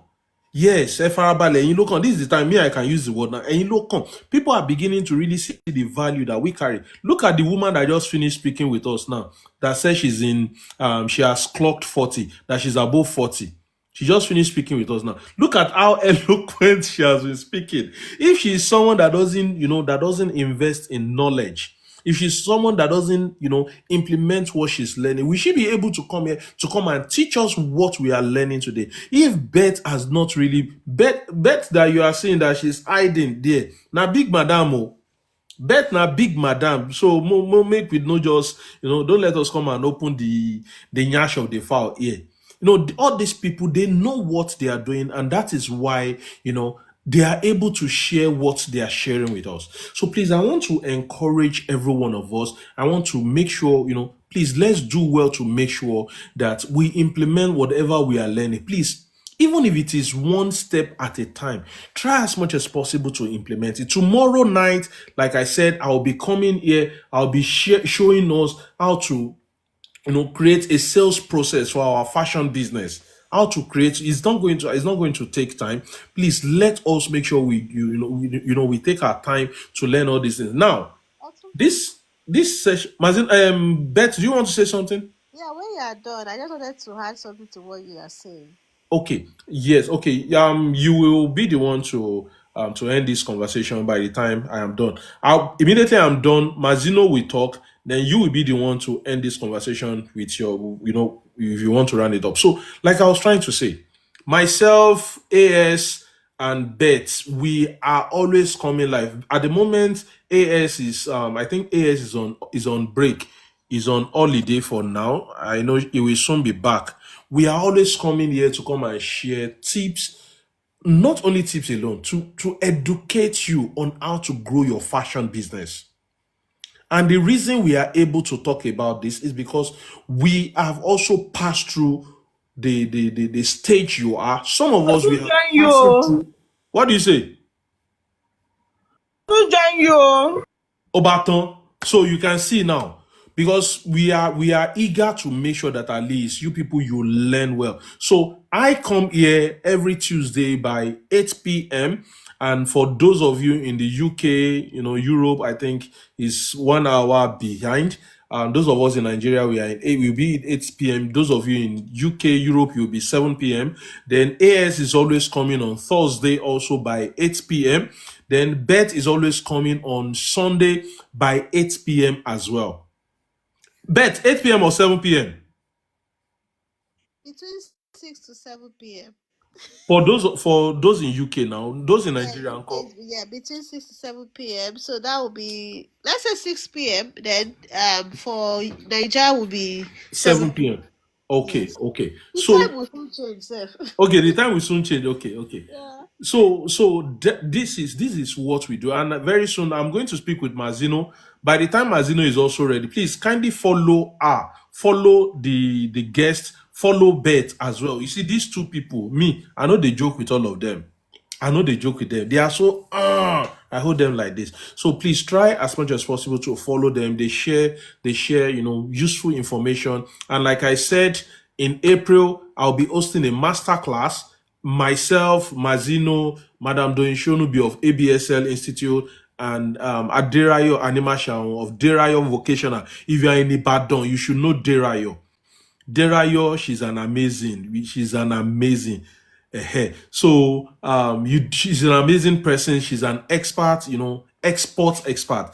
Derayo is always going for different international exhibition, to go and exhibit her product, because those are some of the things you should look at. I was telling them at the business school yesterday night. Sorry that I'm making reference to them a lot. They are my family, so I make reference to them a lot. I share a lot of things to them. I was telling them in the business school yesterday night. I told them that they should look at the international markets. They should look at how they can sell outside Nigeria alone. Even though I am coming with a video this evening, I should come with a video tonight to talk to both fashion designers and Nigerians in diaspora. Don't worry, it is not. I want to just shake one table small. I'll be coming live to. I will do a video and I'll post it tonight. I'll post it. I'll make sure I do it tonight so that you can see. So please, let's do well to make sure that at least we implement some of the things that we are learning.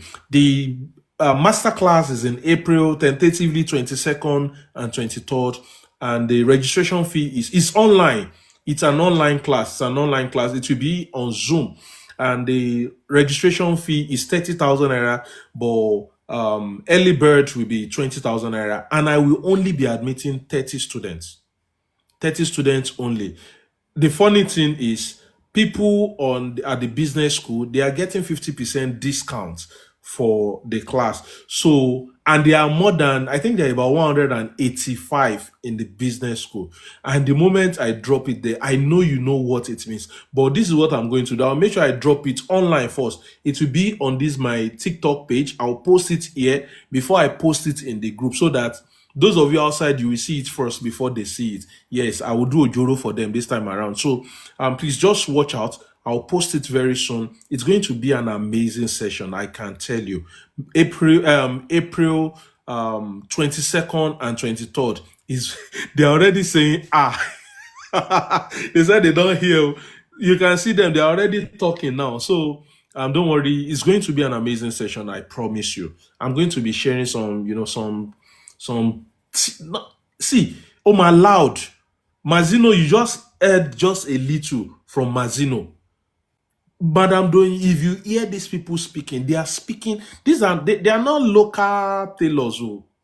These are people that they want us to grow. They want the brand that you are building. They want it to grow. They don't just have the not that let me just go and do something. No, they have passion for people to also grow. So please watch out for this.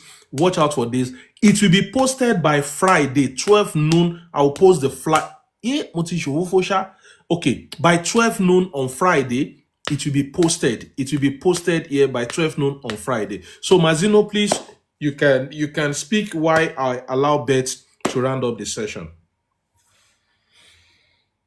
Mazino. Yeah, good evening, everybody, again. I'm really excited with everything that we have learned. I've learned from all the speakers myself. I'm excited with, with what is going on. My parting words to everybody is your dreams are valid. The reason why sometimes you get overwhelmed and you get tired is you have forgotten to dream. You have forgotten to live. You have forgotten to, feel that joy, as a designer. Stress, anxiety has taken over. I beg you, no money can reward you for the magic you create. That joy is your greatest reward. So I beg you, do not shortchange yourself. Find that joy again, reconnect with you. And one of the ways you can do this, because I don't believe in abracadabra, I don't believe in magic. One of the ways you can do this is to ensure you take out time to structure your business, streamline your business, automate your business. In the coming months, myself and Otumba and even me myself will be doing a couple of things to educate you, in a more detailed way on how to structure your business. But with everything you have learned today, you will be able to do some things that would relieve you of that stress, so you are able to create the time to do those things that will move your business forward. Because if you are stressed out and you have, results to show for it, it is worth your while. So I'm just here to remind you that your dreams are valid. And some of your dreams are no longer valid. They are no longer serving you. You need to revalidate your dreams. You need to reconnect and check that, are these dreams still valid? You are allowed to dream another dream. You are allowed to update your dream. You are allowed to upgrade your dream. So do yourself a favor and seek that clarity that you deserve. Because with clarity comes speed. With clarity comes growth. You know what you're targeting. You know what you need to do. And like Otumba has said, you commit to doing it. So today, whatever it is, no matter how huge and impossible it is, that's why I shared my social media journey. Not because I just want to come and shine. But no, it was a big pain point. Otumba is here. I cried many times on the phone. So it's not a funny incident. Something that'll make a woman crying. Yeah, it's for a grown man to be crying over something, being helpless, feeling like, oh, I'm not tech savvy, I can't do it. But otherwise, Otumba said, good to have people in your corner. Otumba is here doing, Sholubi encouraged me, you can do it, go for it. I'll share one small win. They will encourage me as if I've sold 1 billion, And I'm able to share my stories today. So I hope to also share and hear of your success stories. And like Otumba said, we're all rooting for you. We believe in you. Truly, we can all thrive together. Thank you. Thank you so much. Thank you so much. So, Madam Beth, please, you can go ahead. Lady Beth. Thank you so much. Yeah, It's been an impactful session, and I appreciate everyone that started or joined us during the course of the conversation and till now. So, on the closing note, I would just want to say this: you would sense that a number of us, especially Mazino, she has been speaking with so much passion, and you can see that she wants us to try, she wants us to survive, she wants us to win in the fashion industry. You might be wondering, like, why are these people repeating the same thing over and over again? It is much more important. I mean, how do I put it? When you get some information for somebody that, when you fall into a ditch, you fall into a ditch, and somebody that is coming behind, there's this way you say, oh, please watch, make sure you Mm-hmm. on your torchlight. Mm-hmm. There's a opening there, something like that. You will sense the passion at you. Somebody say, I don't bust your tire. I just rode past that place and it bust my tire, something like that. When you get information from somebody that's failed in a particular area before, you know what it means. I've mentioned my story a lot of times, and I'm just going to give you an hint. I don't think I even went into details. My own was so bad that I closed down and I ran away from Nigeria. Wow. And the day of that story is coming. One day, I gave just a hint on one of my pages. It got a lot of reactions. The people that knew me then in Bodija. It was so bad, but the only saving grace that I have is God. That I had then is God, and the fact that I know the crafts. That is what part of what helped me, to stand up again. So if you are here and you're at that point whereby you wake up in the morning and you don't want to go to work, you hate what you love. You're like, do I really want? You'll be thinking, you'll be sewing like that. You'll be like, oh God, how many clothes do I want to sew before I make this million? God. It's a very depressing position to be, and we don't talk about it enough. Social media is not even helping matters. A lot of fashion designers are, correct me if I'm wrong, are depressed Yes. because it looks like, what is it that I'm doing what is it that these people are doing that I'm not doing? Just calm down. Go on. If it requires that, take a break. Some people can't even take a break because that's the only surviving tool they have now. Just calm down. Farabande. Calm down. It will be very, very good for you if you have supporting people in your corner, because some people don't understand. Even your partner will not understand because they are not in that field, especially if God has not given them the seeing eyes to see your struggles. Especially when you collected money, I don't want to go into details this night, but if you are here, it looks like I don't even want, and you know the job, but the wahala, lack of structure, emotional baggage, problems from customer, things that little things, staffing, all of the things that we've been talking about. It's not like you're not looking at it, where do I want to start from? Today they said it's automation, tomorrow they say it's social media, next tomorrow they say it's fabric painting. Hey, they say there's so much. So just calm down, one step at a time. If you need to take a break, take it. It helps. It helps. Honestly, it might look like you are abandoning your first love and all of that, or maybe this and that. Because if you keep going and going and going in that state, you might just that person will be burnt out. So later I will talk about my story, but if you are here, just calm down. Everything, just start with putting it brick by brick. Even if you should go and take some courses, I'm not talking about corset upgrade now, managerial courses. Even if you should just go and shadow, somebody gave that example, I think it was Madam Mazino, like going to go leave your own store and go and work somewhere else, just to have a fresh start. If that is what it requires, if that is the level it requires, please go do it. But just know that you are not alone, and all of these things, all of these positive ways and methods to upscale and run a scalable business is possible. It is achievable. People are doing it, but a brick at a time. Gradually you will get there.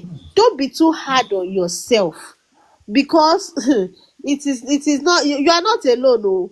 People have been there and they've survived. Thank God we heard the story of Madam Mazino. She explained everything to us. So just take it easy, one step at a time. Attend webinars like this. Go on YouTube, learn. Don't just give yourself that break and come back when you have that spark. But when you are coming prepared. You are coming with strategies. You are coming with grace. And don't forget the place of prayer. It keeps getting better.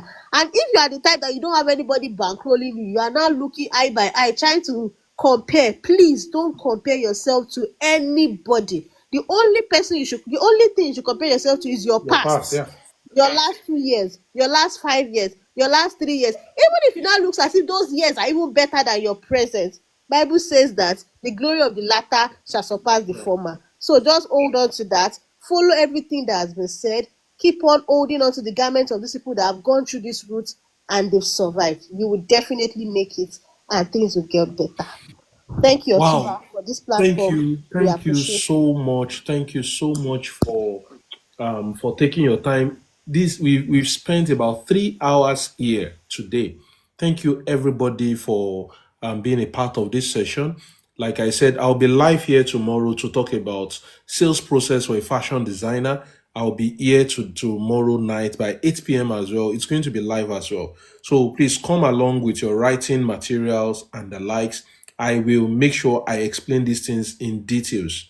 It's thank you, Mazino, for giving that assignment. And to everybody that's one way or the other, they are down in their business, they feel totally down. I am so I'm trusting God that everything that we've actually said tonight will help you, get out of whatever you find yourself, and God will soften everything in your heart in Jesus' name. So thank you everybody for being a part of this live session. Like I said, if you missed the major part of this live session, the video will be uploaded on the YouTube. If you go to my bio today, you will see. Not even today, anytime you come around, if you go to my bio, you will see the link. You will see a link there. You can click the link. It will lead you to the YouTube channel. You see some videos there. There are some videos there that you can even go there to also go and learn from. And at the same time, some people are saying that they want to join Fashion Entrepreneurs Business Academy. The truth is, admission is closed for the academy for the year. It's a yearly admission. However, I am working on having a 3 months program for anybody that wants to join. It's going to be more or less like a crash program. Please, it's not the same thing with Fashion Entrepreneurs Business Academy. It is just for people that wants to join the platform, and it's it's a 3 months. It's going to be a 3 months program. It's not the 1 year. It is different from FIBA, but at the same time, expect to get something really, really worth it for you. For the 3 months, it will be 15,000 naira. It is starting in April 1st. April, May, June. April, May, June. Then by July, we start another 3 months. I'm not doing any yearly something with anybody again. FIBA is a project that I'm already working on. So all the details for this also will be out very soon. Now, the reason I have decided to make sure I do all this thing is because I know a lot of us who want to learn. We don't have what it takes. We don't have the millions to say we want to go and pay someone for a big masterclass so that we can learn. But then, if you have been and it's an online class, it's going to be live classes, but we have a community WhatsApp group that we will always converge, and we also talk there. Our classes will always be on Zoom. Now, if you have been under any of my classes, you will know that Otuma doesn't just come and spew what is not really what it's. No, I don't do that. So expect more details on my platform. And if you want to reach out to me, if you click the link, my number is also there. I had to revoke the link to the WhatsApp group because I saw a lot of spammers joining the group. The moment we open the group like this that I want to teach, I mean the free group that I created, the moment I open it like this, you just see them, they will just bombard the group with all their spam messages, like about 100 at times at once. So I had to just revoke the link. Anybody that wants to join, they should reach out to me directly. I'll send the link to them so that they can join. And if you say you've sent a message to me before, if you send I to me, I don't respond to I. If you send hello to me, I don't respond to hello. What you should do is send your message to me and send the reason you are reaching out to me. If you just send hi to me, please, I will never respond to you. I am sorry. It is also part of my own policy. So once more, thank you everybody. Thank you, Mazino, for honoring our invitation. I will still be in your inbox so that we fashion out when you will be coming online, so that you'll be having your own session. Then at the same time, thank you so much, Madam Beth. On Sunday, please join Lady Beth on a live session by 7 p.m. She'll be live, and we discuss business of fashion basically. So thank you everybody that stayed this till the end of this session. I really appreciate you. Do have a wonderful night. Bye.